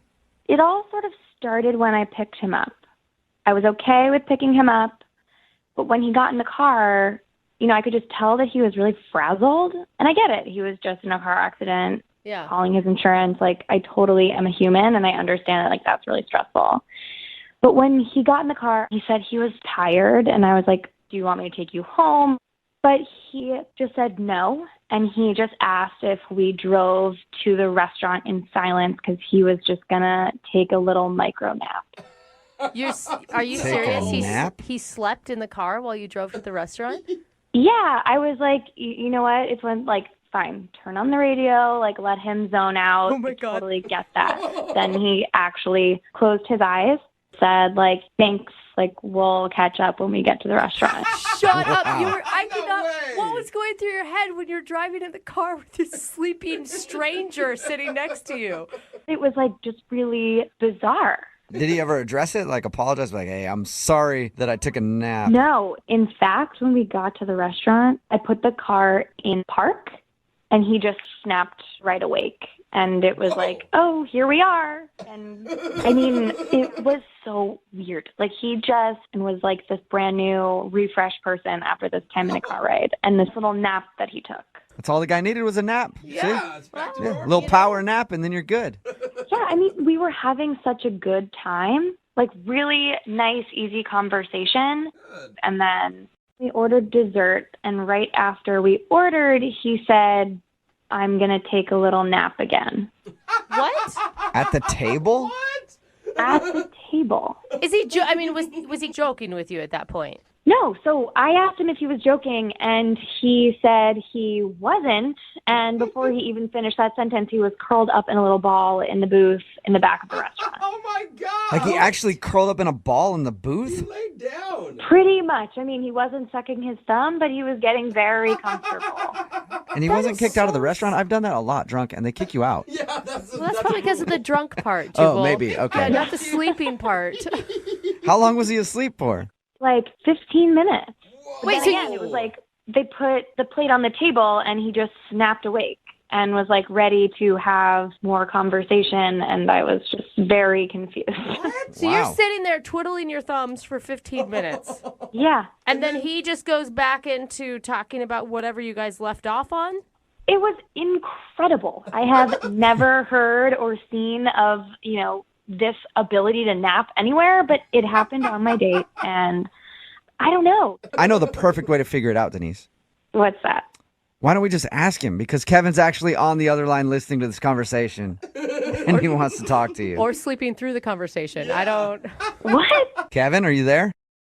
Hi, Denise. Yeah, I'm here. Wake up, Kevin. This is not happening. No, it actually is. Denise, I didn't think you'd have such a big problem with napping. You can nap all you want in your room, on a couch, in front of the TV, but, like, on a first date, in a restaurant, in my car. But they're just micro naps. Like, the date wouldn't have gone so well if I was tired. What? Right. But I asked, in the beginning, I said we don't have to do this. Like, I totally, like I knew you were stressed out. I could see it. But we did go on a date. We had a great time on the date. We even had dessert, and I only had 2 naps. So this is all the time. You take naps like that all the time. Not when you're just stressed out about a car accident. They work really well. I'm actually surprised more people don't do it. I don't know why everybody finds it so funny. Kevin, are you saying that you don't find it strange that you took 2 naps on a first date? No, it's not strange at all. You're making this out to be a bigger issue than it really is. Look, a lot of people take micro naps throughout the day. A lot of Japanese people take naps throughout the day. I take naps. Yeah, I get that, but I don't curl up in a restaurant booth with a girl I'm trying to impress while I'm eating dinner with her. Well, see, okay, that's what you're not getting. I couldn't impress her with such a great date without taking that nap. You didn't impress me by taking those naps either. Okay, look, I feel like I'm on trial here for taking a nap, okay? Kevin, you're not on trial for taking a nap. You're not. You're on trial for taking 2 naps. Yeah. On your first date. It is kind of strange. Look, I've listened to you on the radio, and you are kind of strange, so why is this my problem? That is very true. Very true. I'm still confused. Do you have like a sleeping disorder or something, Kevin? It's not It's not a sleeping disorder. You take naps throughout the day. It makes you more productive. Michelangelo painted the Sistine Chapel by taking naps, okay? He did? Yeah. Yeah. Okay, Kevin, but I doubt that he took naps while he was on a first date with a girl. That's true. We don't know much about Michelangelo's dating experience. I'm sure if he did have a girl that he was dating, that he would have taken micronaps, and they would have had a great date. I will say, Denise, I mean, despite this odd behavior, which isn't really necessarily bad towards you at all, you had a great time. When he was awake, yeah. Okay, Denise, what about this? What if I can promise you that Kevin stays awake and you guys go out on a second date? We will pay for it. Are you going to come with us? No, I don't want to be around Kevin. Okay. But we will pay for a second date if you'll go out with him again. Kevin, can you stay awake? Yes, or we could take a napping date together. Oh, there you go. Well, cuddle time. That's an attractive offer, but I think I like to go on dates where people stay awake the whole time and we don't have to worry about someone falling asleep. So Wait, I'm okay. I think you should take a micro nap and make that decision again. I'm okay. I'm okay with my sleep schedule. I'm like a grown woman who stays awake. When Are you the sure, sun's Denise? out. Denise, we could wait for like 10 minutes while you take a nap and sleep on it. Please, would you mind? Would you mind? Just so everyone knows what that feels like. No, I'm good. All right. Well, Denise, thank you very much. Yeah. Kevin, I'm sorry we couldn't get you a second date. It was worth a try. Or maybe warn people about your micronaps. Let them know what you're doing first. Or just learn how to stay awake for a 4-hour span. I don't know. You know, you guys are really missing out here. These micronaps are the way of the future. If you want to be productive, if you want to, bring your ratings up, you should probably try some micronaps. Hey, we'll try anything at this point. So, yeah, why not? You ever have one of those days where you feel like the world's just making you its personal toilet? Like it's a day after it had some bad Mexican food, and it just keeps dumping on you over and over and over again. Well, that's the kind of day that Kevin had when he decided to go out on a date with the girl that he wants to call today. Her name is Denise, I guess. Kevin, your email said that you had a terrible day when you went out with this girl. Oh, my God, the worst. I don't even know what happened, and I already feel empathy for you. Thanks. So tell us a little bit about it. What was so bad about your day? Okay, so leading up to the date, somebody rear-ended me. So I had to bring the car into the shop. So I didn't have a car to bring her on the date. Oh, that sucks. Okay. But she's got to be understanding of that. Like, you gave her a heads up, right? Well, yeah, I had given her a heads up, but it was, last minute, like 2 hours before the date. Oh, that sucks. All right. So running through my head now, I'm like, I look like an idiot because I can't bring her on the date. And that's what you want to be. You want to be gentlemanlike. You want to, chivalry. But at least it wasn't like you just didn't have a car and you forgot to tell her in 2 hours before. Like, oh, yeah, my bad. You got to drive. You were in an accident. Yeah, and if anything, it's got to be a good read on her personality, right? Because if she's a total a-hole about it, you probably know you don't want to date her any further. Well, yeah, that's a really good point because people also tend to judge you on first dates. Yeah. I mean, you're going out on a first date with somebody, that's always when they're looking at you most critically. Absolutely. So what else happened? I mean, was that the terrible bad thing that happened to you that day? Well, that was pretty bad because then I had to call her and ask her to come pick me up. Oh, all right. That's rough. So it started out being, hey, I'll pick you up at 7. And then it was, I got in a car accident. Can you come pick me up at 7? Right. And then how bad does it look if I'm opening the door of her car to, get her to say it? Yeah. Did you do that? Did you actually go and open her car door? Yeah, I did it as a joke to kind of break the ice. All right, that's funny. That's a good move, sir. Good move. She thought it was funny. That's good. So we get to the restaurant, and then to make my day even worse, they didn't have my reservation on file. Oh, no. Are you? That sucks. Because now it looks like you didn't even make a reservation. I know. So it looks even worse on my behalf because here I am trying to be really organized for this date, and she's kind of looking at me as if to say, who is this guy? Yeah. I would start to not believe any of your story at this point. Like, Yeah, that's exactly what I thought she was thinking. You kind of look at somebody's face and you see their eyes kind of drifting to the side, like, oh my God. Okay, sure, your car's in the shop. Yeah, all right, sure, you made a reservation. oh, look at that. What's next? You forgot your credit card and she has to pay. Imagine that. No, I had my credit card with me, so it was fine. Okay, good. I'm glad we at least got that worked out. Where'd you guys end up eating? Did you go somewhere else? Well, no, we actually got to stay at that restaurant because they had a space at the back of the restaurant right by the kitchen. Oh, one of the good tables. Yeah, So how was dinner once you finally got in there? It was actually really good. Yeah, we had a great time.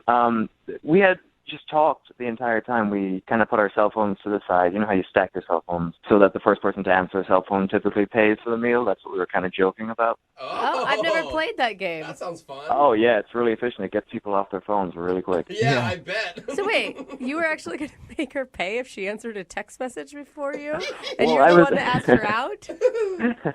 I was going to pay anyway, but it was just kind of incentive for us to really keep communication. Like a fun icebreaker, sort of. That sounds good. Yeah. So we finished the meal, we get to dessert, and we actually had dessert, which is a great sign on a date because that means, you can just talk over dessert. You never want to eat dessert fast. You don't want to be that person. No, it means that she wants to stay longer and actually talk to you because if she's having a horrible time, she's not going to order dessert. Yeah, let's get the check. Right.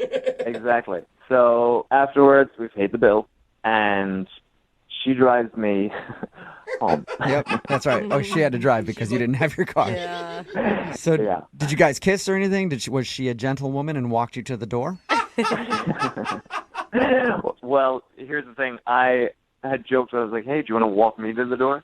And she didn't. And she didn't? She turned you down? What'd she say? She was like, no, I'm good. So I was like, okay. So I tried to wrap the night up quickly, and I leaned in for a kiss, and she was like, maybe next time. Yeah. You should have known when she said no to the door walk that she didn't want the kiss. Like, that's why she said no. Well, I was trying to compromise. I was like, we can stay in the car. So you ended with no kiss and her saying, no, I'm good, to walking you to the door. Sounds like she might have not been having as good of a time as you thought she had. I'm not going to lie. I felt like she was sending you mixed signals, ordering the dessert and then not going in for the kiss at the end. Yeah, that's what I thought. Why do you think she's not calling you back? Where do I begin? I guess you're right. There was a few things. Okay, well, we'll play a song, come back, and then find out if you got a second date or if you get ditched. All right, sounds good. Thank you. Hold on.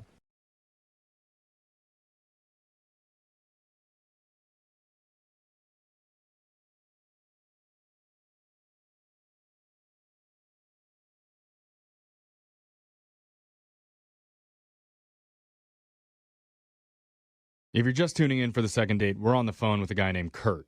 And Kurt is a big Star Wars fan. Yes. He made that very clear on his date with a woman named Megan. Oh my God, this intro has made his dreams come true. Because Kurt pretended to use the Force to open the automatic doors to the restaurant they went to. Smooth. Ordered the meal from the waiter in a Yoda voice. Not so smooth, but funny. And then, when the valet brought back the wrong car, Kurt punished him with a Darth Vader air choke. It's true. That's a thing I can do. Okay. Oh, maybe that one didn't happen. Man. But their date did end with a nice little walk before Megan started to feel a little bit sick, and he drove her home. Now Kurt wants another date with her, or else he's going to be flying Han Solo. Thank you. Oh, very nice. All right, we can end this second date now. I think we ended it on a positive. That's the biggest laugh the whole show. There we go. Yeah, I don't know if you're single, but it sounds like you're right up my alley there. That's right. Hey, Jeff. You get a date too, Oh my gosh. You know what, though? I will say, I think most women I know love a guy who can nerd out about something. Yeah. You know, and like it shows that you are interested in something, that you have your own thing, and that you're not pushing it on her. Like you were totally okay that she's only seen one movie. Yeah, again, thinking back, what could you have done differently? Maybe I came off as too much of a nerd, or some diehard Star Wars nerds get that kind of like creep rep, so maybe it was that. Yeah, well. There's a chance she could be a Trekkie, too. So maybe it's just like not really in the stars. Dare say that word. I know. I mean, I don't want the second date if that is the case. All right. Okay. All right. Yeah, I don't blame you. He's a true Star Wars fan. Yeah, well, let's call Megan right now and get your second date, okay? All right, man. Just use the force, please. Never ends. All right. All Yeah, right. I don't know if it's a good thing to be forcing women, but I didn't mean that. I didn't mean it that way. okay. Yeah. I'll do my best. Okay. Okay, let's dial the number. Here we go.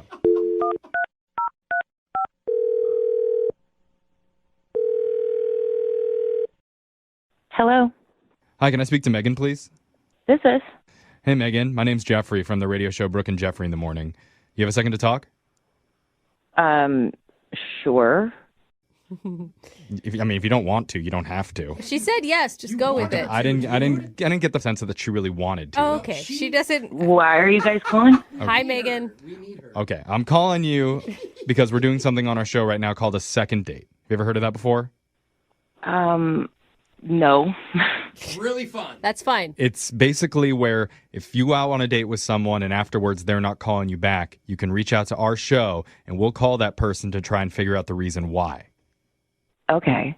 All right. And so somebody emailed us about you and his name's Kurt. Oh, Kurt. You remember Kurt?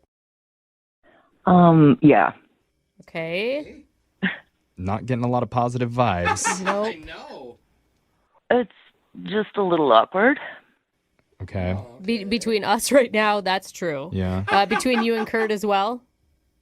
Yeah, I would say so. Okay. Well, I mean, he told us a little bit about the date that you guys went on, and it sounded okay on our end. Yeah, I mean, it was fine. He was a nice guy. Oof. Oh, that Fine hurts. and That nice hurts. guy. Mine's worse than bad. Is he just too nerdy for you? He told us about how he nerded out about Star Wars and like maybe went too far. Yeah, he said that he opened the doors to the restaurant using the Force and used a Yoda voice when he was ordering your meals. Well, I mean, he was a bit of a geek. But no, I mean, he was, like, funny-ish. Oh, wow. Wow. These are like The little dinner shots. was fine. Man. Yeah, he talked a lot about Star Wars, which was a little weird because I'd only seen one of the movies and I just didn't understand like half of the jokes he was making. But So is it just boring? Because it doesn't sound like you enjoyed it at all, and he thought you were laughing a lot and Or at least pity laughing. having fun. well, when he ordered dinner, he actually did it in a Yoda voice, which was sort of embarrassing, but it was really funny. Like the waiter laughed.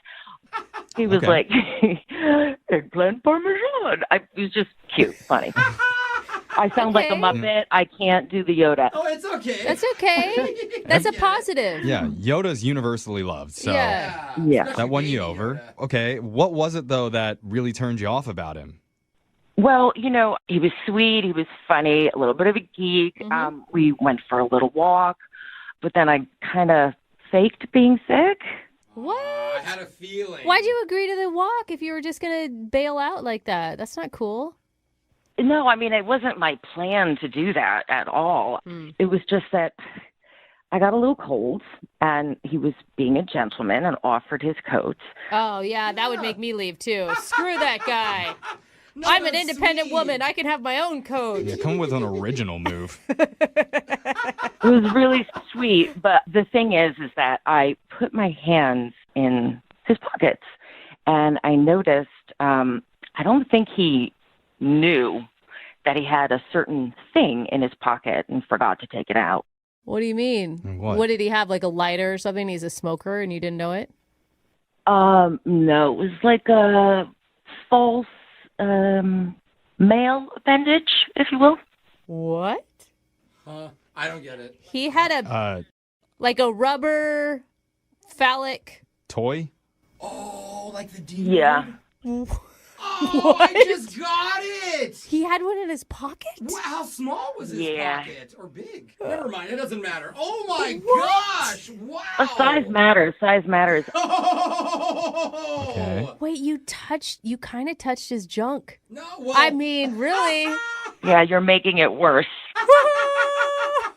So what is the problem exactly? Oh my God. What are you talking about? How did you not scream out of surprise? I would have screamed. It's like having like a mouse in your pocket. Not a mouse. I don't even know what to like. You didn't ask him about it? No, it's so weird. Yeah, what are you supposed to say, Jeffrey? Well, how do you even know what it is? I'm a girl. I know these things. Yeah. All right, well, don't you want to know, like, at least why he did that? Not really. I think we should ask him. I definitely want to know. Dude. Megan, we've got to find this out. Yeah. Because he's actually on the phone, and he's been listening this entire time and wants to talk to you. Oh, my God, he is not. Yeah, Yeah. he is. Yes. Doing how are you, Megan? Oh, my God, Kurt, not the time. Yeah, How are man. you joking? Did Not you hear what the she time. found? Wow. I'm just trying to lighten the mood. Everyone's getting crazy. Oh, my Well, goodness. So, Kurt, let's first of all figure out, is it what we think it is that was in your coat pocket? No, I mean, I guess arguably it could be used that way, but What? okay, we've clearly established I'm a maybe way too big of a Star Wars nerd here, but it was just, I was going to do one more kind of Star Wars bit, and it was just it's a lightsaber, like a plastic rubber lightsaber, and A rubber lightsaber. I've never seen That's one what of I call it those. too, Kurt. Yep, exactly. Hey, honey, pull out your yeah, lightsaber. I swear, it was innocent. It was innocent. Wait a minute. Like a flimsy lightsaber? No, Megan, describe exactly what you felt. Was it smooth or did it have the... Was it all ribbed? What are you asking? It was smooth. It was smooth. Really? So, I mean, I had like 3 Star Wars jokes lined up just to try and break the ice. The Jedi thing, and then the Yoda thing, and then, I don't know, if like a bug flew by, I was going to take the lightsaber out and just kind of like hit it out of the air. Or take the what's? Oh my god! But I couldn't ask for the jacket back to do that once she gave you the jacket, so it just kind of fell apart, and this is just very awkward now. I thought that lightsabers, weren't they like a sword kind of thing? That didn't feel like a sword. I mean, I'm sure they have floppy lightsabers, too, in addition to the solid ones. Jeffrey, I don't know. none of those things are floppy, Oh. okay? They wouldn't be much good. You would know, Brooke. I don't know. But so, I don't know, Megan, what do you think? Do you believe him? I do. I guess it kind of makes sense because you've got this Star Wars thing happening, but I don't know. I just don't get it. I'll admit that it's weird, and I definitely took it too far. I understand how it could have been perceived as something more phallic. Phallic, there you go. So, Kurt, could you show it to her? Could you show her your this personal is weird. lightsaber? I'm being serious, because that's the only way you can prove that that's what it was. Yeah, I don't think I want to see what's in his jacket pocket. I don't need to see that. Well, you got to know if it's a vibrating lightsaber or if It it's... kind of lights up. It kind of lights up, but it doesn't vibrate. Oh, cool. I haven't tried that. Shut up, Brooke. All right. Gosh, Brooke. Oh, my God. I believe you, Kurt. I actually believe him, Megan. I'm so All uncomfortable. right, well, at this point, I'd like to ask Megan, would you like to go out with Kurt one more time? We'll pay for it.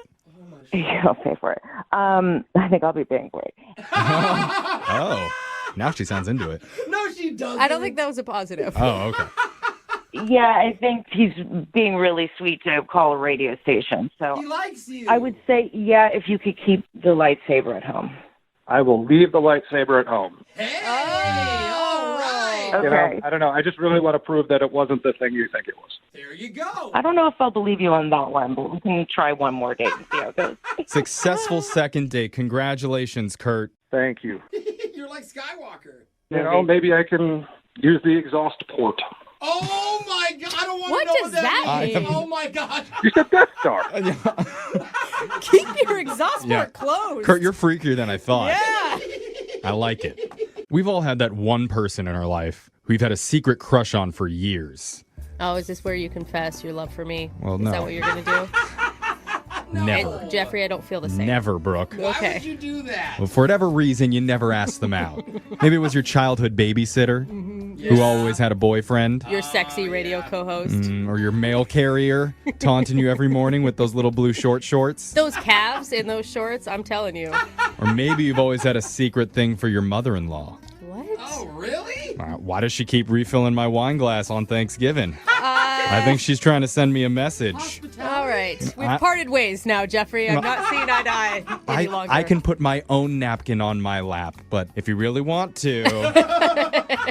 Well, we've got a guy on the phone who's had a secret crush for a while now, and he finally made it happen. His name's Kurt. What's up, Kurt? Hey guys, how you doing? Oh, I love secret crushes. Yeah. Wait, so how long did it take between crushing and asking her out? What's our time period here?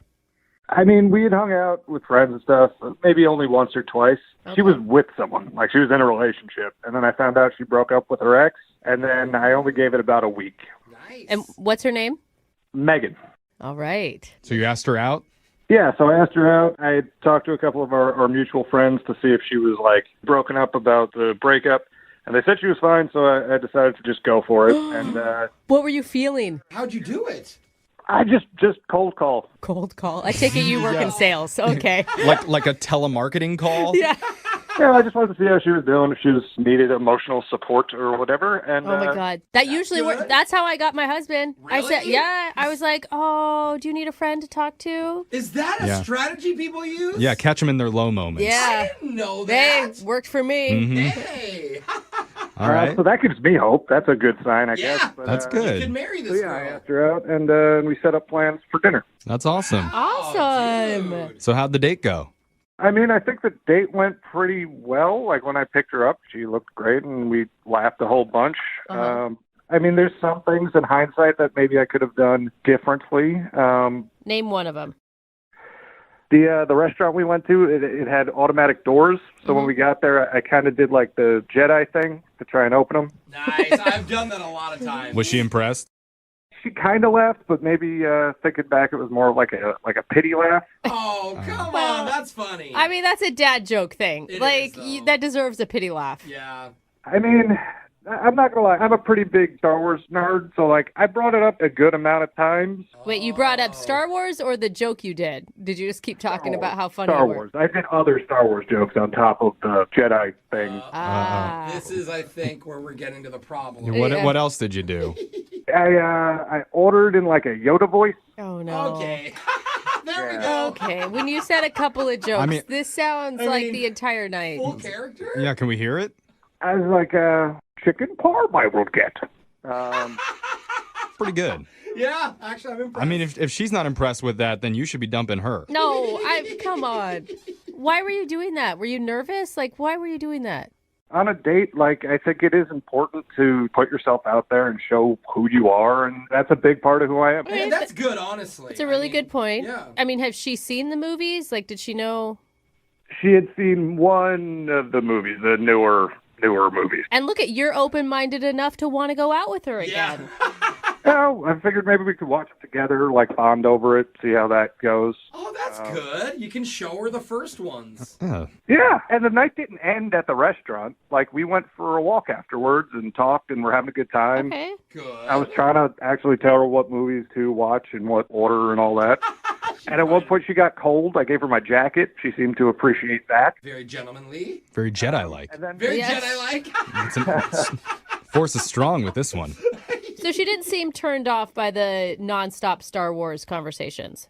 No, I mean, in hindsight, again, maybe I was a little heavy-handed on it, but overall, it didn't seem to deter anything overall. Like I said, we kept going, and if the Yoda thing wasn't the peak, then, you know. Right. It would have ended Right. at dinner, for sure. Well, and you guys Yeah. had some romantic moments. Like, a guy giving your coat is, like, pretty, it's as cute as it gets. How did it end? Well, so midway through the walk, she started saying she wasn't feeling good. Oh. And I said, okay, let's go back to the car. You know, something she ate at the restaurant or whatever wasn't sitting right with her. I don't know. But, you know, the ride home, we didn't really talk. And when we got there, I asked if she wanted me to walk her in, and she said no. She said thanks for a lovely evening, and that was it. So I've texted to see how she's feeling and left voicemails. I've talked to friends. A few friends said they saw her and thought she looked fine. So Yeah, okay. She turned to the dark side. yeah, maybe. Makes sense now. Yeah. Yeah. I wonder what it was, though. Like, I don't know. That's why I'm calling you guys. So okay. Well, normally this is the time where I'd say we'd play a song and come back, but maybe, Jose, can you do it in a Yoda voice? Oh, I would love to. Play a song, we will. Be right back. Back right be. Back before you know. Okay, I'm really not good at this. Okay, yeah. Now I understand why she's not calling you back. Kurt. We'll play a song, come back, and get your second date, okay? Yeah, that's what I wanted to say. All right, hold on.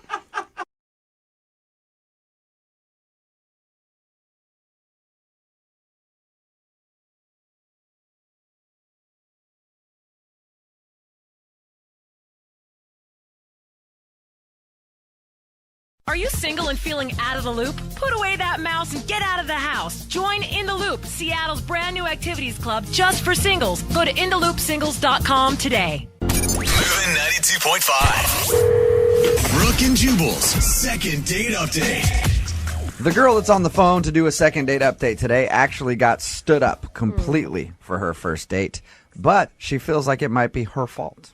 Really? Yeah, normally when somebody gets stood up, they're angry at the other person. They're like, I just want to get them on the phone so I can yell at them. Yeah. But she feels like she might have actually screwed up and maybe understands why this guy didn't show up for her date. Amy, how are you? Hi, guys. I'm okay. First of all, did he just stand you up completely?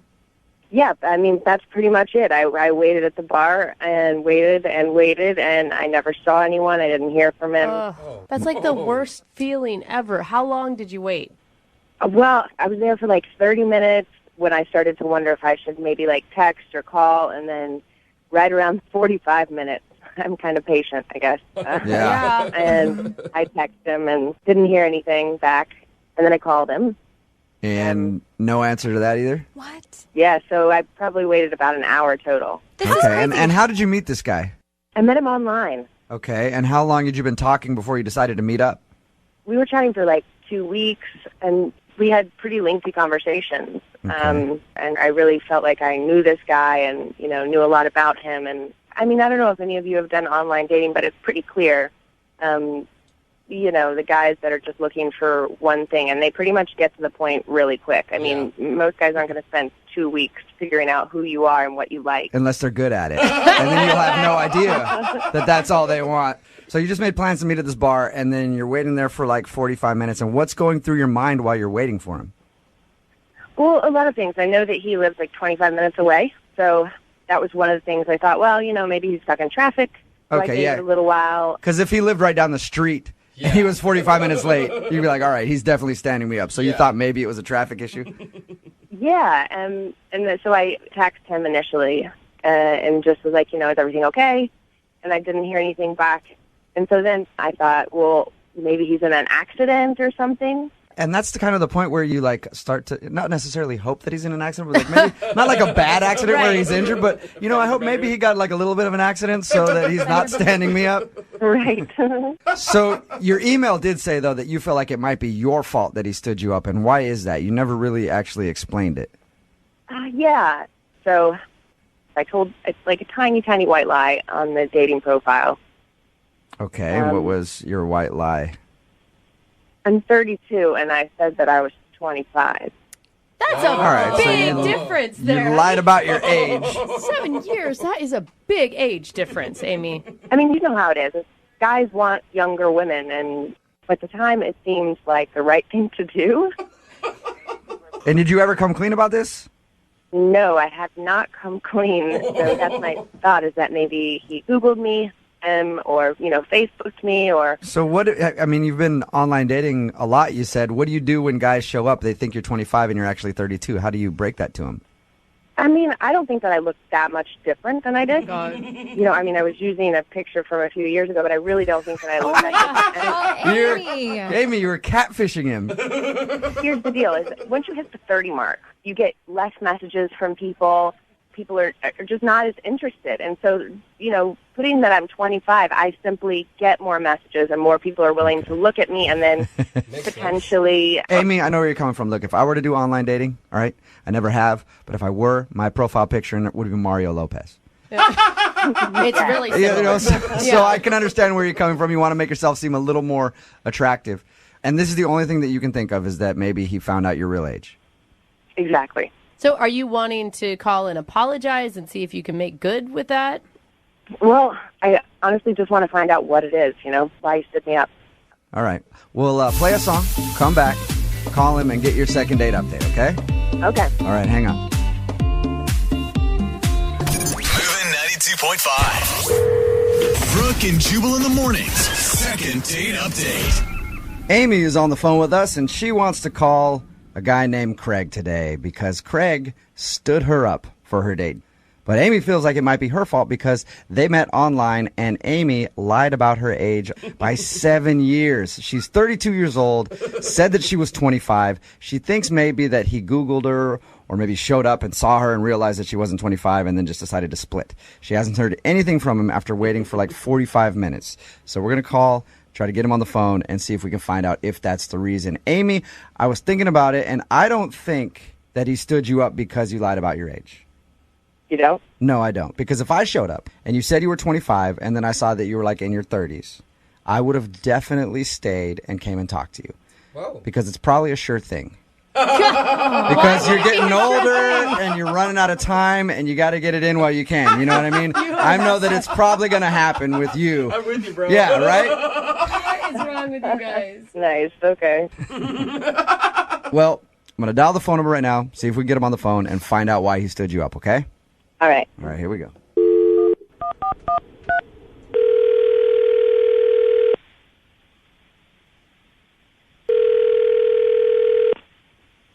Hello? Hi, can I speak to Craig, please? This is Craig. Hey, Craig, how are you? This is Jubal from Brooke and Jubal in the Morning. Who? Sorry? Jubal from Brooke and Jubal in the Morning, the radio show. Hi. Hi, how are you? Fine. Sorry, why are you calling? I'm calling because you recently sort of went out on a date with a listener of ours, and they wanted us to get a hold of you. Oh. And I say sort of went out on a date because you never actually showed up to the date. You're talking about Amy? Yes. I am talking about Amy. She emailed us and told us that you guys have been talking online and made plans to meet up at a bar, and then you no-showed. I'm sorry, so she called you and wanted you to call me? Yep. Or... Yeah, because apparently you haven't answered any of her phone calls or texts or anything like that. Oh, okay, so she's upset about it? You know what? What? Well, we talked to her, and she's not really as upset as you think you would be if somebody made you wait at a bar for 45 minutes and didn't answer any text messages or phone calls from them. She just kind of wants to know why. It's really complicated, and it's not her fault. That's important for her to know. I should have texted her. Okay. Well, if it's not her fault, can you tell us what it is so that we can let her know? Because, I mean, you can imagine if you're in her shoes and you make plans to meet with somebody that you think is cool and then they don't show up, it upset you a little bit, even if you're not like outwardly upset at that person. I can imagine that. Yeah. Yeah, I could see how, yes. So could you do her that favor and let us know why you would stand her up? I mean, I had every intention of meeting her and going on a date as we planned, but I live in Puyallup, and I just couldn't go through with it. What? Because you live in Puyallup. Well, I mean, kind of. It's a long story, but basically a situation that just makes it very difficult. Are you embarrassed because you live in Puyallup? I'm more confused. You say you have a situation. I'd like to find out what that means, but I'm confused why you just mentioned the cities. Basically, I live in Puyallup, and I don't go into Seattle very much, ever. Okay? I mean, the last time I was there was probably 2 years ago. What? You know, and it's not that far away by distance, but for me, going into the city tends to stress me out, and the closer I got to Seattle, you know, kind of my fears were building and kind of started to overwhelm me. Wow. Is it the traffic? It's traffic.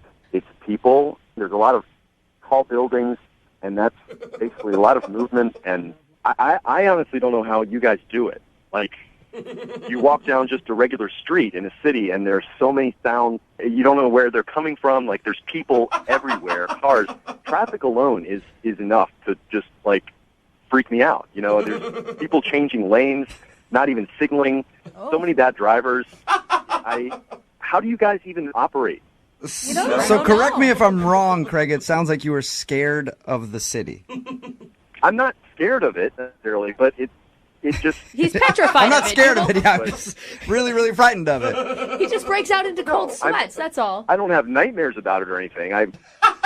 like it's not like a horror movie for me, but it's just a lot. I understand, and that's something that's hard to tell somebody before you've even had your first date. Yeah, I mean, like, what am I supposed to do? Text her and say, sorry, I'm scared of the big city.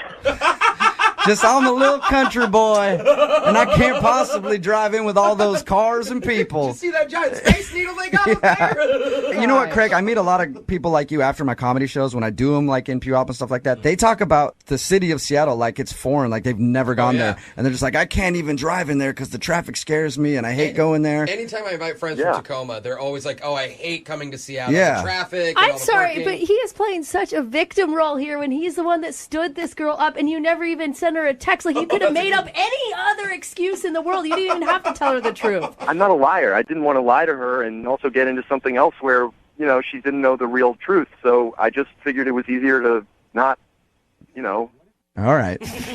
But I do have to let you know that Amy is actually on the other line and heard everything that you just said. Hi, Craig. Oh, my God. Oh, my gosh.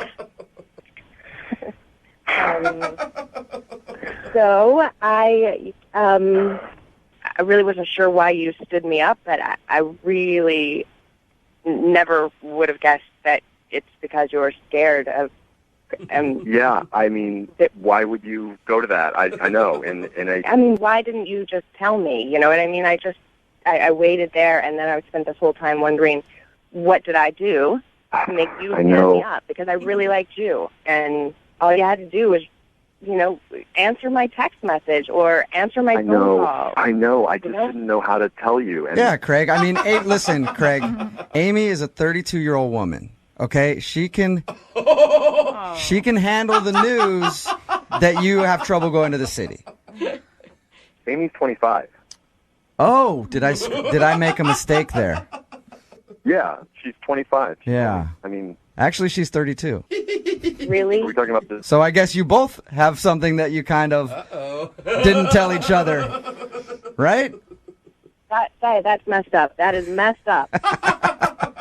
I figure now you both can come clean about everything. Are you really 32? Kinda. Yeah, sorta. Kinda, sorta. Why didn't you tell me? Really, I just didn't think you were going to be attracted to me if I was 32, or you wouldn't have messaged me, or... Honestly, I thought you were a really mature 25-year-old. But I'm not. I have no problem with you being 32. It's a little weird that you lied to me, but I guess I kind of hid things from you, too. Yeah, and you made her wait at a bar for 45 minutes, Craig. True. So maybe give her a break on the age thing. Oh, my God. All right. Okay? Yeah. Craig, would you like a second date with Amy? I will pay for it. I don't know how it would work because I don't like to go to Seattle, and she probably doesn't want to come to me, and, it's kind of one or the other. I mean, at least we could meet in the middle, maybe, so I'm not always traveling, and maybe you could ride back with me sometime, and you'll be with me, and you'll be safe. You'll be safe from big, scary Seattle. You won't, oh, my God. You won't get robbed, Craig. Yeah. So what do you think? Can you guys find a way to make this crazy long-distance relationship of yours work? Long distance. Craig, have you ever been to the metropolis called Renton? Yes. Yes, you have. Okay, so you know where that is. What if we have you guys meet there? That should be fine. Okay. I can deal with that, yeah. Craig, it's a city that Craig can handle, and Amy, you know where that is. You don't mind traveling? Not at all. Not at all. Okay, perfect. Yeah. Then congratulations, you guys. You got your second date, Amy. Well, first date, I guess, because you never showed up on the first one, but whatever. Right. I'm super excited. Yeah. I promise I will be there, and if I'm not there, then I will call. Okay. I promise I will be there unless the parking lot is full. Too many people. Brooke and Jubal in the morning.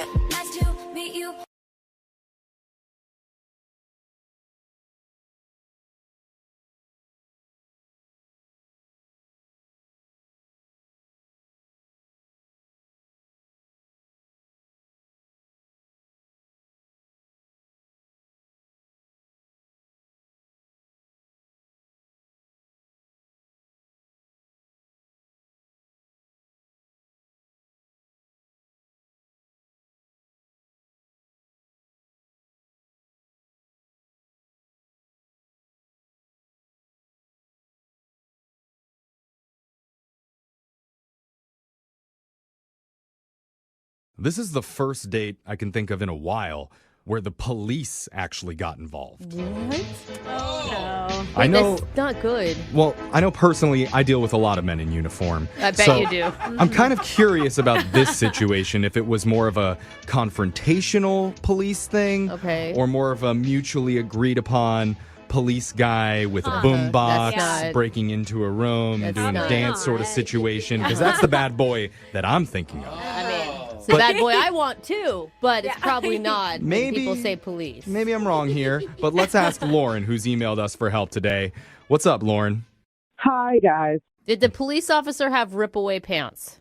Oh, my God, no. It's too bad. It's too bad, Lauren. Give us a little clarity here. Tell us about the guy that you went out with. What's his name? His name is Cameron. Okay, and is Cameron the cop? No, he is not the cop. He was, in fact, my date who got the cops called on him. Whoa. Okay, wait, hold on. Yeah. How do you know Cameron? Where'd you meet him? I met Cameron on Bumble. Wait, I mean, it couldn't have been that bad if you're calling for a second date. Yeah. That's true. Well, so I'm just kind of worried about Cameron. I guess I just have to Okay, tell yeah. you. Tell us what happened Okay. when you and Cameron met. Yes, because this sounds juicy. I like it. We talked for a while on Bumble, and like all good things. I enjoyed the conversation, and he was a foodie like I am, but he liked weird food. So we were talking about it, and I was like, hey, I like weird stuff like chocolate covered potatoes. Not too weird. That's not weird. That's good food. I have never had a chocolate-covered potato chip, and I want one right now. It's really I haven't either. interesting. Yeah. Really? Because, salty and sweet together. Oh, yeah, it's good. Exactly. So what did you do? Did you go to the fair for your date? No, we didn't go to the fair, but we did the next best thing. We went to a weird restaurant who gave us salty and sweet combos, Ooh, nice. That's kind of fun. All right. I mean, it's cool, too, because you have a shared interest. You're both really into food. So there's obviously probably something to talk about when you're at the table. Always good to have some common ground. Just what you're eating? Yeah. So Yeah, I don't know. It's really interesting to people who are into food. I'm into it. I love it. I'm like, oh, can you taste the texture and this and the contrast and stuff? All right. So what was it like when you met him? Well, when I met him, he looked nice. He was better than online. He was a little bit more built. His arms were bigger. Well, isn't that a little... go. It's a little salty, sweet surprise for you right there. I think more guys should post bad pics of themselves, so then when you show up to the date, you No, look hotter. it's already hard to find some to swipe to. Don't do that. Okay. Well, that's good. That So is you're off to good. a good start even before you even talk. Yeah. Yeah, and so we ordered, and Good. I just thought that it was really nice of him, but I wanted to get up and wash my hands. So I had to get up and leave the table. Okay, Okay. that seems pretty normal. I don't even know why that's part of the... Well, here's the reason why I'm telling you that I did that. Okay. Because when I came back, it was like a movie. What do you mean? Cameron was fist fighting the waiter. Whoa! What? Wait, he was he was in a physical fight with your waiter. Throwing bows and arms and stuff like that. And just before I got to the table, Cameron decked the waiter, real life, hits him in the face. Oh my I God. told you I wanted a lemon in my water. Oh my God, what were you doing? what What, did- what was going through your mind? Did you turn on Instagram Live? Yeah, World Star. Jeffrey. I didn't even think to touch my phone or anything. I just was trying to get up and rush out. And Cameron at the same time is telling me that we have to leave, but the managers and the supervisor saying we're going to call the police. Yeah. Yeah. And are you telling See Cameron why. there's no we? There's no we. I'm going on my own. Right. That's exactly what I tell him. As we're rushing out of the restaurant, I'm telling him, he's like, come on, follow me. We got to go this way. But I'm not sure what he did or where he's going. And this is our first date. I was just like, oh my gosh, I don't know what's happening. If it was him who started it, them who started it. I just know the police is on the way. Well, That's crazy. well, what do you think happened? That's what I asked him when we were outside and when everything was going on. And I'm saying, Cameron, I need to know what's going on. What did you do? What's going on? And he just he didn't even answer me. Just come this way. Oh, he's Wait. trying to run? Did you follow him? No, I did not go with him. I went the other way, hopped in an Uber, and went my own way. Okay, Why so are you on the phone with us? Why do you want to call him again? yeah, I'm confused. Well, I mean, I'm partially wanting to find out what happened to him because, since I hit him up and be like, hey, are you okay? Did you get caught by the cops? I never got a response from him. Well, you never know. He could have been defending your honor. The guy could have said something about you, and he was a stand-up gentleman. There's possible. no, like that's such old school way of thinking. Oh, really, Brooke? You want to fight him? Yeah. Stand up for the show's honor right now. I mean, I'm just saying, you don't need anyone to defend your honor. Am I right? No, not that way. Not when your cops are being called. Yeah. I mean, I don't want to go to jail for that. So you have reached out to him via text or via phone call, and he's not answering you. I have. I've done both just to see, he was like I said, in jail or what. Yeah. It's just out of general concern to be like, hey, what happened? Because, I don't know the story. I don't know what happened. I don't know why. And you're hoping, I mean, let's be honest, you're hoping it's something forgivable so you can go out again. Because he was really cute. Okay. I'm hoping that it was just a misunderstanding or something. Dude, Oh my this is cool. God. This is like the people's court. Yeah, well, I want to know what happened. We're gonna put you on hold, play a song, and then we're gonna call that bad boy for you, Lauren. yeah. We're gonna call up Cameron and ask him, "What did you do, you naughty boy?" Okay. Okay, hold on. We're gonna do it right after this. You want a first date packed with drama, filled with chaos and intensity? You came to the right place. Oh my God, you're so right today. That's not even an oversell. Because one of our listeners, Lauren, went to a restaurant, and without warning, she excused herself to go wash her hands. Wait, that's not the dramatic She part. adjusted the left faucet and then the right one till she found the perfect temperature, wrong- and those germs on her hands didn't stand a chance. That's not why it they're losing was madness. You are having a hard time reading the storyline. And then, when she finally came out of the bathroom, she found her date Cameron fist fighting their waiter. You just threw that in at the end. And the cops were called, and afterwards Cameron tried to convince her to run down the street with him. She said, no thanks, I don't want to do that. But now she's curious, because after the date, she's been trying to get a hold of Cameron to figure out what happened, what caused that fight, and he's not responding. So she's hoping that we can step in and figure out those answers for her. Isn't that If I right? had a nickel every time someone fist fought the waiter, Yeah. I mean, I'd be a millionaire. Honestly, I am so invested in this. It's been a long time since I've been this excited about calling someone. It's pretty good. I mean, and the thing is, there's not a lot on the line for you, right? Like, he either turns out to be a total jerk, which good riddance, or he turns out to have a great excuse and you get to go out again. Okay, but he's not a jerk. I had fun with him for at least half an hour before all of this happened. Yeah. So He went a full 30 minutes without fighting somebody. yeah, He's a pretty good guy. Without punching one waiter in the face. That's You're pretty right. cool. You're He right. hit a busser, but it wasn't the waiter. Yeah, I mean, let's give him some credit. All right, so I think we're ready to give Cameron a call. Are you ready to do this, Lauren? I am ready. Okay. Oh, good. Here we go. I'm going to dial his number right now.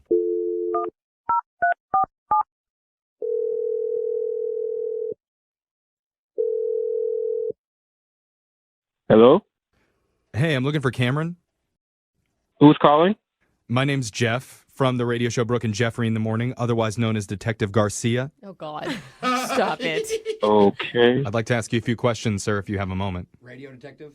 I don't really have a lot of time now. Yeah. Okay. Well, He's not laughing. I'll make this quick. We were told that you went on a date recently with a woman named Lauren. Is that true? You're a detective?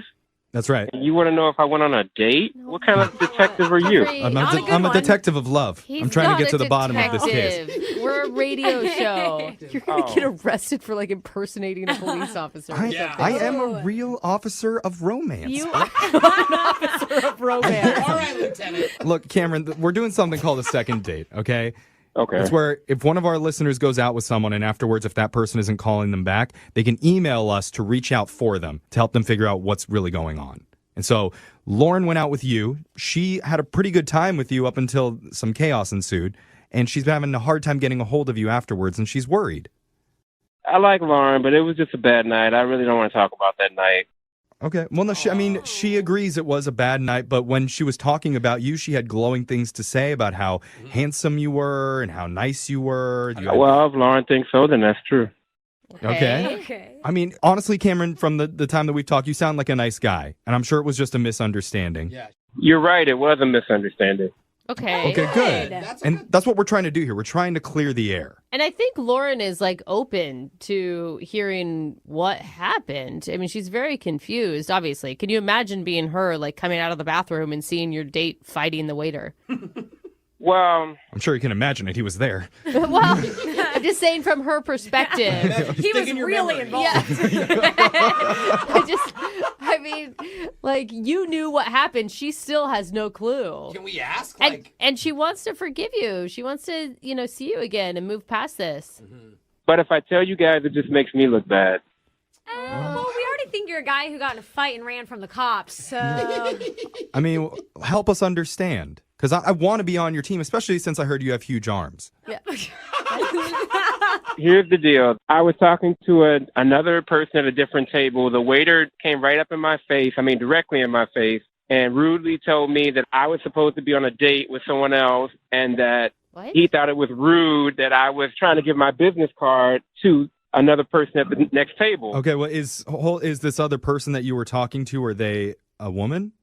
Yes, I gave her my business card. I'm a trainer. So wait, so the waiter was interfering because the waiter saw that you were on a date, Yes. thought you were trying to hit on another woman, and was trying to put a stop to it while your date was in the bathroom? Yes, and he was arguing with me. He was saying, "Oh, you're not doing business," and you're not. He was basically right in my face after I told him to move on, and he was very rude, and he was a little aggressive. Why would he care so much? Well, same thing, though. I mean, he thought he was sticking up for her. Did you know the waiter? Did the waiter know? I don't know. I didn't know that guy. So wait, I used to be a server, and I'm a very chivalrous man. But how does that lead to punching? Like, I still don't understand that. Like, you can be rude to someone He was directly in my face. I told him several times to get out of my face, and he kept coming at me, so he ended up on the floor. Sounds like you both are kind of that escalated. Yeah. Oh, jeez. Okay. Did you tell Lauren any of this? No, I didn't tell her what happened because I knew that if she saw I was trying to give my number to this hot blonde, that she would take it the wrong way. The same way the waiter blew it out of proportion. Okay, so did you just say that she was hot blonde? Why didn't you slip that one in there? She was good looking, but that's not a crime. I have a lot of clients that are good looking. So you're saying you weren't asking the other woman out or trying to give her your number. It was totally professional. No, it was professional. I have a lot of good-looking clients. You can check my website. Okay. I mean, all right. I'll hire a trainer that has good-looking clients. It means that they're training right, you know? All right, well, You make me look like that. Cameron, I really appreciate you opening up and telling us your side of the story. I would really be interested to hear if Lauren believes you, because I didn't tell you this, but she's actually been on the other line listening, and she wants to talk to you. What? Yeah. That is a crock of Whoa! Oh, coming in hot. What are you talking about? I cannot believe that is his excuse and that he didn't tell me. So basically he was trying to talk to another chick and somebody busted him and he punched somebody like See, I knew you'd react like this. Most women wouldn't understand that this is what I do for a living. I'm a trainer. I have a professional website. I have a website. Yes, I have the most attractive clients out of all the personal trainers in the entire country. But in the 2 I or have 3 minutes that I testimonials. went to go wash my hands is not the time for you to talk to another female. Like, I don't blame that waiter. Maybe I should date his because he's got my back. Maybe. Hey, I don't think the waiter was dateable because he's in the hospital still. That is not something to brag about, Cameron. Hold on, we weren't there. We don't know. This girl could have literally turned and said, excuse me, are you a trainer? I mean, the guy's probably No, fit. who does that? I'm Anytime you see actually arms, with you know. Jose on this one. Jeff does it. Yeah, those arms, you must be a personal trainer. Wow. If he was, I told him if he to remove wasn't- himself from my face, and he refused to. I will say that the timing was bad, and I don't approve of the punching mentioning part. fight. Okay, the punching part I'm not into. But the passing his business card to a potential client, No, Oh, you don't do that. why did he wait till I went to the bathroom to talk to her? it's a good point. Cameron, what do you have to say?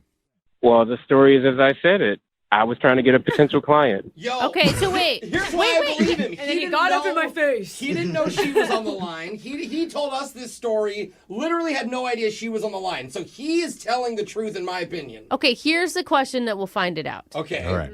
Have you contacted the hot blonde, and has it only been a professional relationship with her? Ooh, good question. Absolutely not. I have not contacted the hotline, but she has hit me up 3 times. Hey! For what? For what? Exactly, because she was trying to. Oh. Hit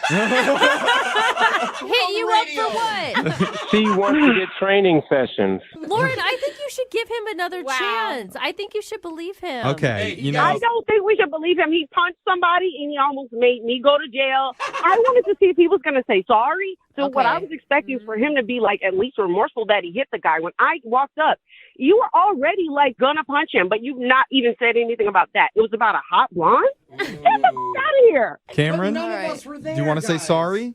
I'm sorry that you were offended, but I'm telling you the truth. I actually was defending myself. Okay, well, it was. That It wasn't was not even an apology. Yeah, I mean, it was half of an apology. And with that said, I would love to send you two on a second date. We'll pay for it. Cameron, what do you say? I'll be happy to go out on a second date. Oh. See? Okay. He does like her. I think maybe he wants the personal trainer even. Yeah. I did not say that. I don't mix business with pleasure. Oh, okay. Oh, is that a challenge? Well, he is interested. Lauren, give him another shot. Hell no. Oh. Yeah. It's all right. You set your boundaries. No, he's He got a crossed hard them. body but a soft heart. All right, well, Lauren, I'm sorry, but Cameron, I'm going to need your number, okay, bro? All right, I want to bulk up, that's all. I got you, bro. All right, nice. Jeffrey's happy. I'm going to fight somebody. Are you single and feeling out of the loop? Put away that mouse and get out of the house. Join In the Loop, Seattle's brand new activities club just for singles. Go to intheloopsingles.com today. Moving 92.5. Brooke and Jubal's second date update. Everybody has their type when it comes to dating. There's some guys that like blonde girls, some guys that like brunettes, some guys that like women whose hair is graying and needs to be dyed to be blonde or brunette. Sort of like Henry, who's on the phone with us right now. Henry likes the old ladies. At least that's what his email said. Henry, how you doing? Doing all right. How are you? Good. So your email said that you like elderly women, huh? Not elderly. Just older women. Yeah. Like, how old are we talking? Like, 15, 20 years older than me. Yeah. Whoa. That's older. You're like the opposite. I like it in the other direction. I like 15 to 20 years younger. Oh, gross. So why do you like the older women, Henry? Just more stuff to talk about. Not a lot of talk about school and what you're going to do. And and they can... they pretty much, mostly they've figured out what they're doing. Right. Yeah. And they can educate you on things like the Great Depression or any wars that they may have lived through. How old are you, Henry? I'm 22. You're 20. Wow, you are young. So you like to go out with women who are in their 40s? Yes. Okay. Tell us a little bit about the girl who you want us to call today. Well, I shouldn't call her a girl. The woman who you want us to call today. Her name is Jody. Okay. We met at a gardening expo. Oh, my God. You are trolling places like the Garden Expo for old ladies? Well, it's harder to meet women that are older than I am. And, this is a place that I've found works. Did you go to the Garden Expo to specifically find a woman, or did you happen to be there hanging out?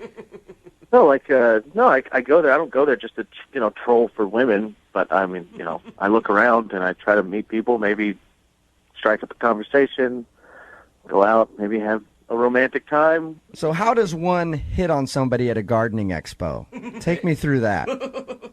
Well, she was standing there looking at an exhibit, and I saw her. I walked over and said, "Hi, my name's Henry," and she introduced herself, and we started chatting. Okay, and you asked her out right then and there? Not immediately. Okay. We walked around and looked at some different stuff, and then I did ask her if she wanted to go out. And what was her response? Because I just imagine, how old is she again? She's 44. 44. You probably look 22, right? I have a beard. Okay. That gives you a good, 3 extra years. Yeah, but I think that, hey, if I'm 44 and a 22-year-old girl asks me out, I'd be excited about that. I think that women would probably feel the same way. Like, ooh, this little 22-year-old wants a piece of mama. What did she say? She looked flattered, and she gave me her number. Nice. And I told her I'd call her. You got to call her, by the way. Can't text her. You actually have to call her. She's not going to be texting. And it's a landline at her house. That's funny. So what did you guys do when you actually went out? We had some Mexican food. All right. And we had a good time. Had some margaritas. How was the conversation between you two? It was good. We talked about, cooking and stuff, and travel and film. Did the age gap ever like become a issue? Not really. I mean, I kind of am into older stuff anyway, and so it works out. Okay. We went out dancing after dinner. Went to a club. Okay. A club? Yeah, we got to the club and got some drinks and danced for a long time. It was fun. It was 80s night.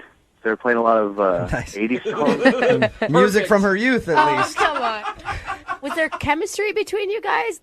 You know, it's funny because I thought she might be uncomfortable because there were so many people so much younger than her there, but she seemed super into it and like just kind of in her element. Yeah, that's what I was going to ask you. If you took her to like a club with it was a bunch of 22-year-olds and then like she was one of the oldest people there, or It was a lot of young, like a lot of people my age, I guess. okay, and she seemed to enjoy herself. Oh yeah, she may have been having more fun than I was. All right. Had it been like 2 decades since she's been out to a club? I mean, maybe. She seemed to be having a blast and like super excited that this was happening.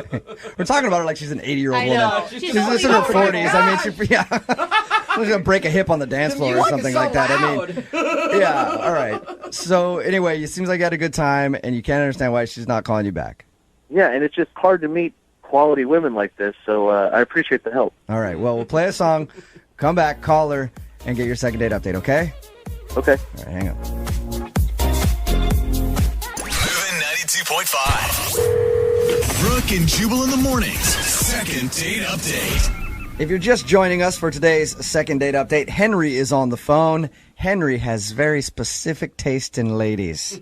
He likes them aged like a fine wine. He likes the old ones. He likes them to be about 20 years older than he is. He's 22, and he wants us to call a girl today who is 44.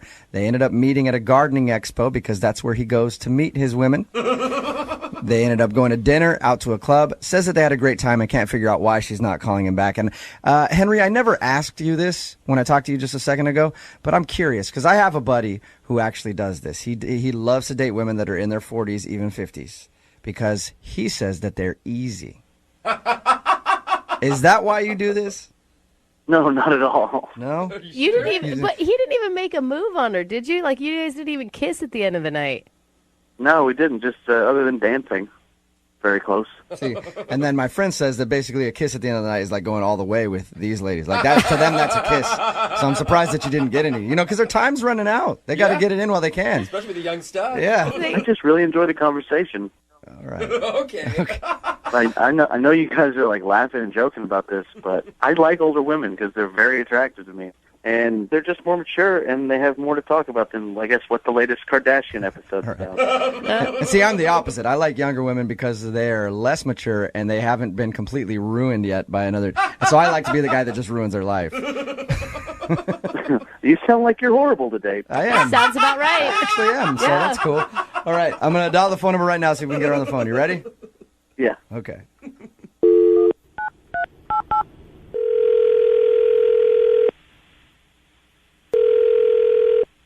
Hello, Hi, can I speak to Jody, please? this is she. Hi, Jody. How are you? This is Jubal from Brooke and Jubal in the Morning. Who? Jubal from Brooke and Jubal in the Morning, the radio show. Okay.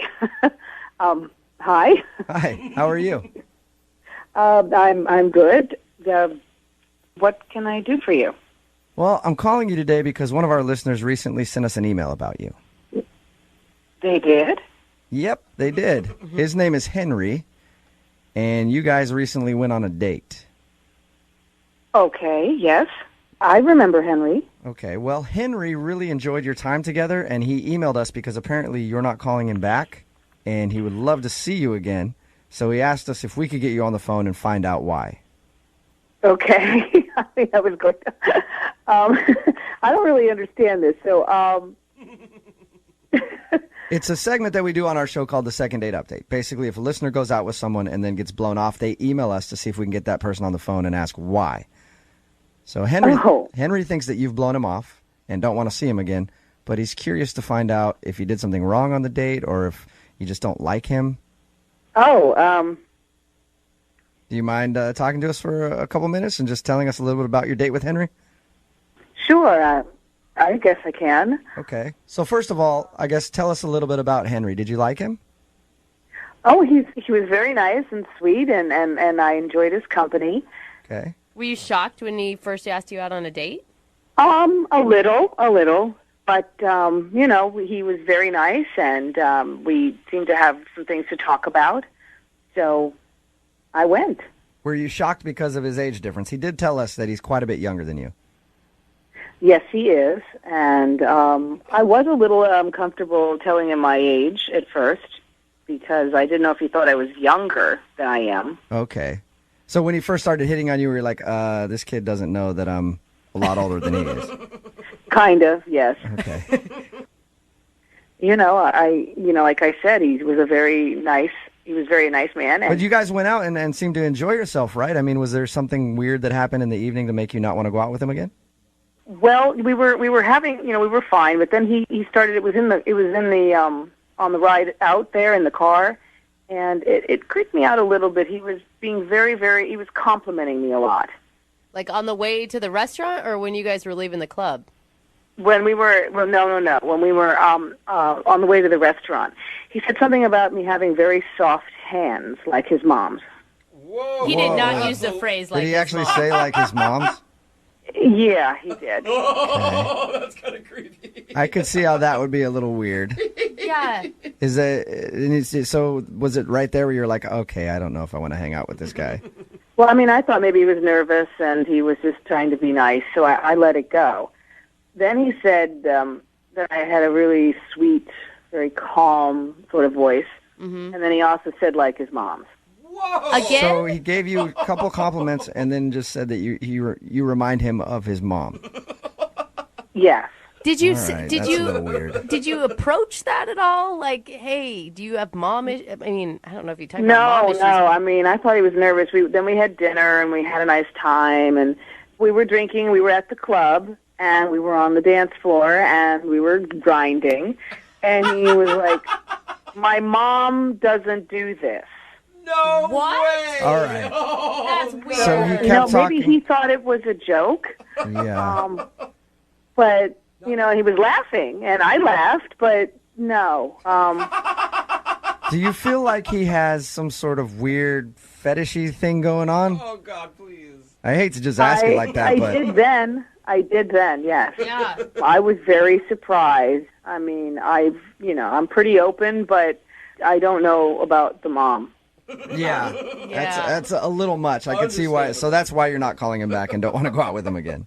I've been called a cougar, but not mom. That sucks. It creeped me out enough that I think this was a one-time thing. All right. That is understandable. Jody, I should also let you know that Henry is actually on the other line listening to this conversation. Oh. Hey. Hey. You have anything to say to Jody, Henry? Oh my God. Yeah. Well, say it then, Henry. Wow, I'm trying to think about the night. Do you have like Do you remember crazy... telling her that everything she does reminds you of your mommy?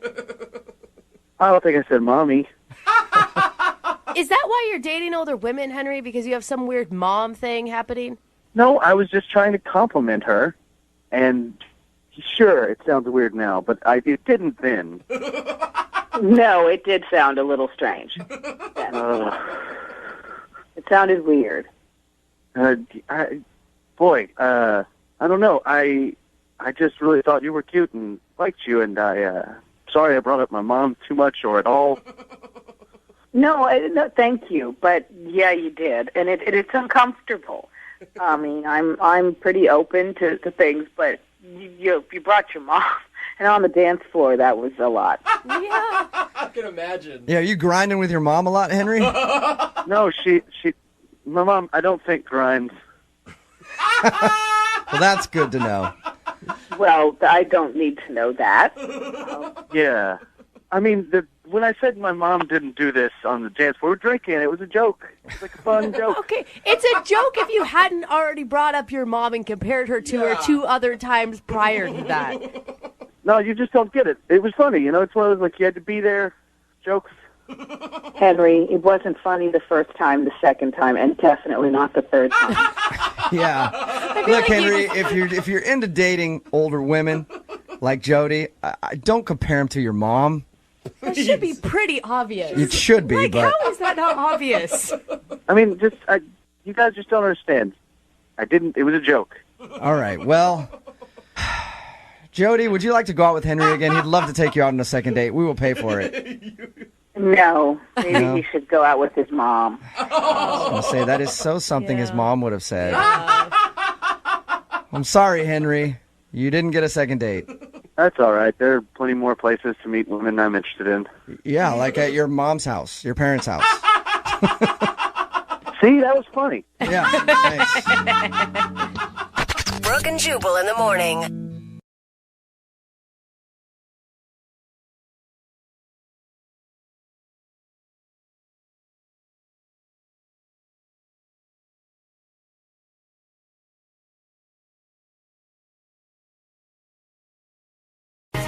Moving 92.5. Brooke and Jubal's second date update.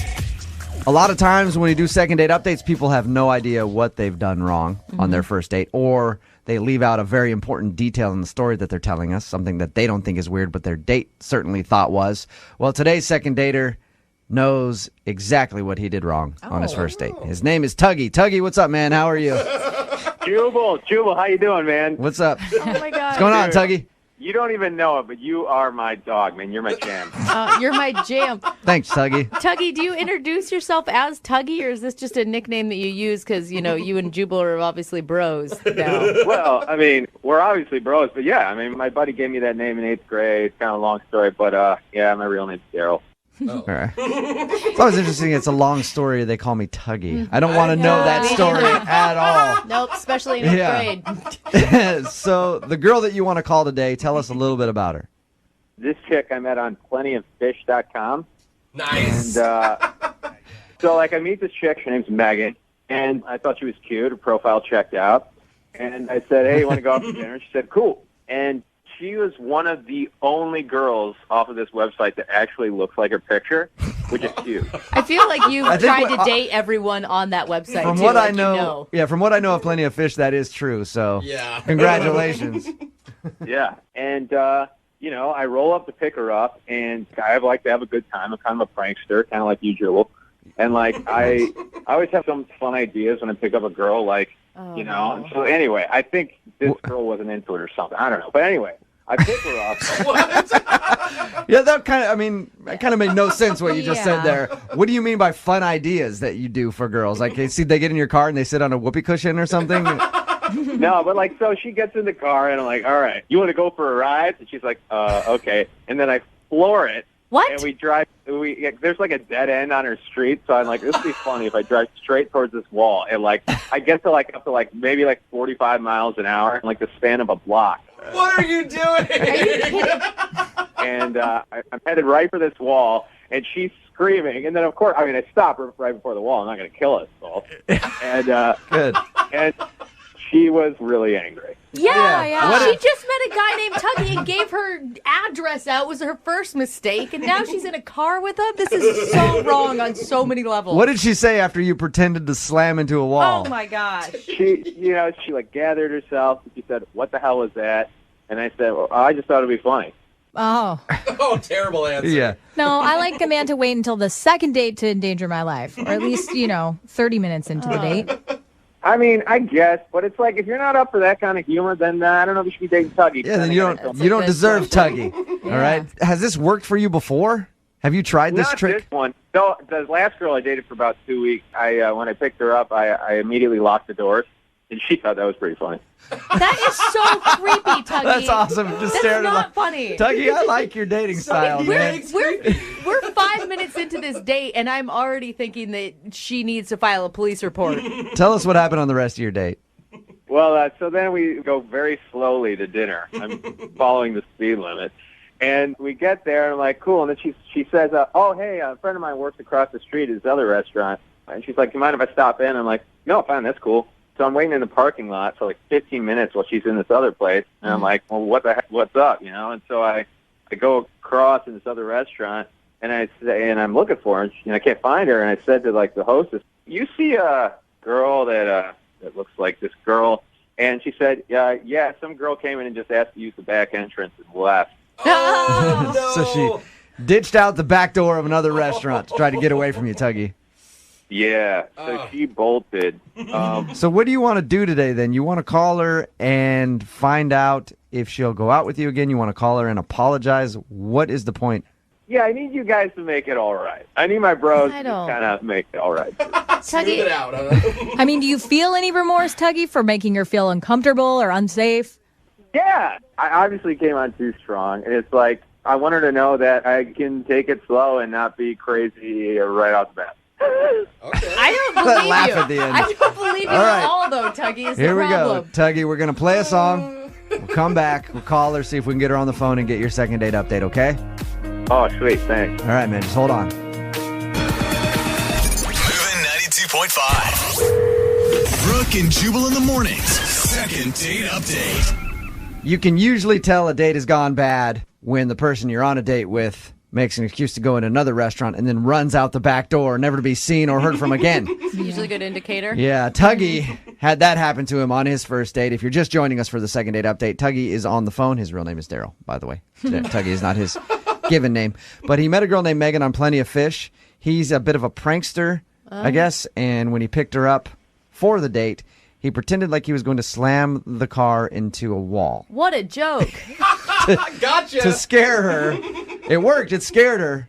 But she didn't seem very happy about it. They didn't even make it into the restaurant they were going to because she made an excuse to go across the street to another restaurant, said she had a friend that worked in there, and then bounced out the back door, Yeah. and he has not heard from her.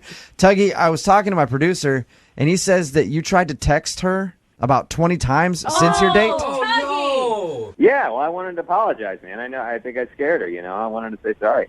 Yeah, I think that says more than I'm sorry. Yeah. 20 times an apology? That's a lot to text somebody, man. She was really scared. Yeah. And Tuggy, don't you think she should have been? Well, no, she should have been scared if she didn't get it was a joke. Like, if you don't get it's a joke, yeah, it's really scary. That's good logic. But you told her it was a joke after, so she should probably lighten up a little bit, right? Yeah. Yeah, you know, we smiled and laughed when she got in the car, so I thought, okay, now's a good time for a joke. And you're hoping to get a second date, or you just want to call and finally talk to her and apologize? Both, man. I mean, I think the only way to get a second date is if I apologize. All right. Okay, well, I'm going to call her right now, see if we can get her on the phone. You ready? Cool. All right.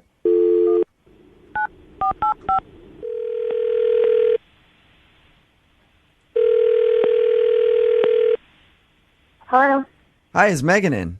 this is she. Megan, this is Jubal from Brooke and Jubal in the morning. I'm moving 92.5. How are you? Sorry, who is this? Jubal from Brooke and Jubal in the morning? Nothing? No, I know who you are, but Oh, nice. Okay.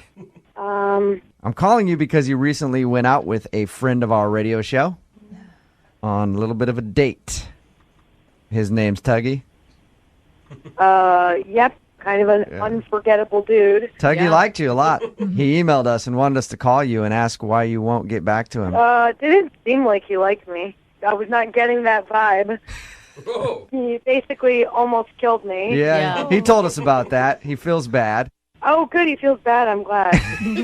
He also told us how you ditched him and made an excuse to go to another restaurant and then ran out their back door. Was it that bad? Yeah, some of my finest work, actually. I saw the nearest restaurant. I was like, I know someone that works there. Bye. Do you regret maybe giving a guy named Tuggy on the internet your address to pick you up? I didn't. No, his name was not Tuggy when we got together. His name was Daryl. I gave a Daryl my number, and a Tuggy showed up. Oh, that sounds like the start of a very, very, very bad story. And I guess it was for you, Megan. Please, from minute one, this guy was a clown. I was like, I can't do this.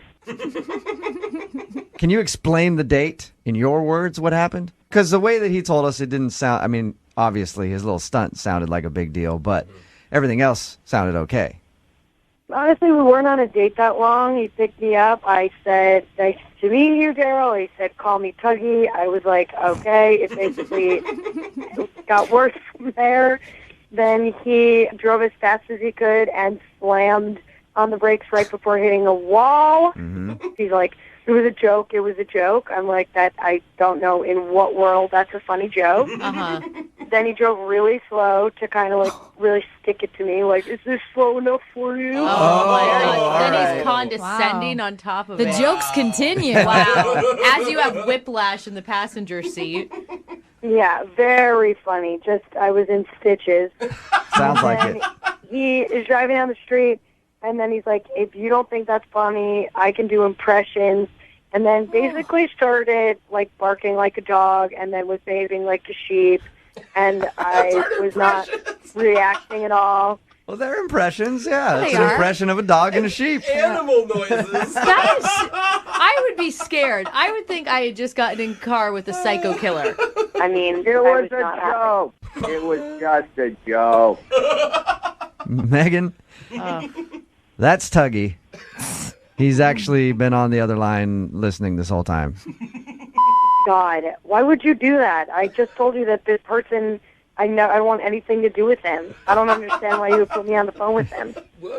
Man, why do you make me out as like some sort of serial killer? All I just wanted to do was have a good time, you know? It's like Your idea of a good time is near-death experiences followed up by acting like a jack. That sounds like fun to me, Tuggy. And it sounds like a perfect recap. Honestly, even if we if hit there's a that girl wall- out there that likes almost dying and then getting barked at, good luck to her. God. We didn't almost die. Even if we hit the wall, we were just like maybe had like a broken wrist. Oh my God. How comforting. Good for you. You know, listen, I am seriously sorry. I know you were scared, and that's not what I was going for. You know, I just got the vibe that you would be into some sort of practical joking, and like, you know, I read the situation wrong, and I'm sorry. That's what I wanted to say. Why do I feel like even right now you're joking? I mean, within minutes, I felt like my life was at risk, and I found you completely off-putting. I don't know anyone that would enjoy what you were doing in your behavior. And Is he barking? I can't. All right. Well, I'm glad you got that out. You're a f***ing idiot. I want nothing to do with you. I really hope you're happy. Tuggy, you're not helping your case by barking at her. You just can't stop the jokes, man. It is a pretty good impersonation of a dog. Thanks. I've been working on it for a long time. We can tell. I mean, like, should I apologize for who I am? I don't know. No. I guess so. Is that what I need to do? No, I mean, if that's who you are, Tuggy, own it, you know? But you and Megan clearly don't click. You know, man, she made me feel real bad. Like, I Poor feel guy. real bad. Oh, no. I made him feel sad. Yeah, Megan. I'm assuming, Megan, that you don't want to go out with Tuggy again. We will send you out on a second date and pay for it. I'll even pay for transportation so you don't have to worry about Tuggy driving. I would rather pay for my own dinner 10 times than see that dude again. Well, Megan, do you at least have any advice for Tuggy before we let him go in his future dating conquests? I mean, I wish him luck. I don't really know. Wow. Oh, my gosh. All right. I'm done. You win. You really win. You win. Yep. Yeah, man, I'm just going to be me. And you know what? So I'm sorry for that. That's awesome. Oh, my gosh. You just be you, Tuggy. Yes! Brooke and Jubal in the morning. First things first, I'm the realest. Drop this and let the whole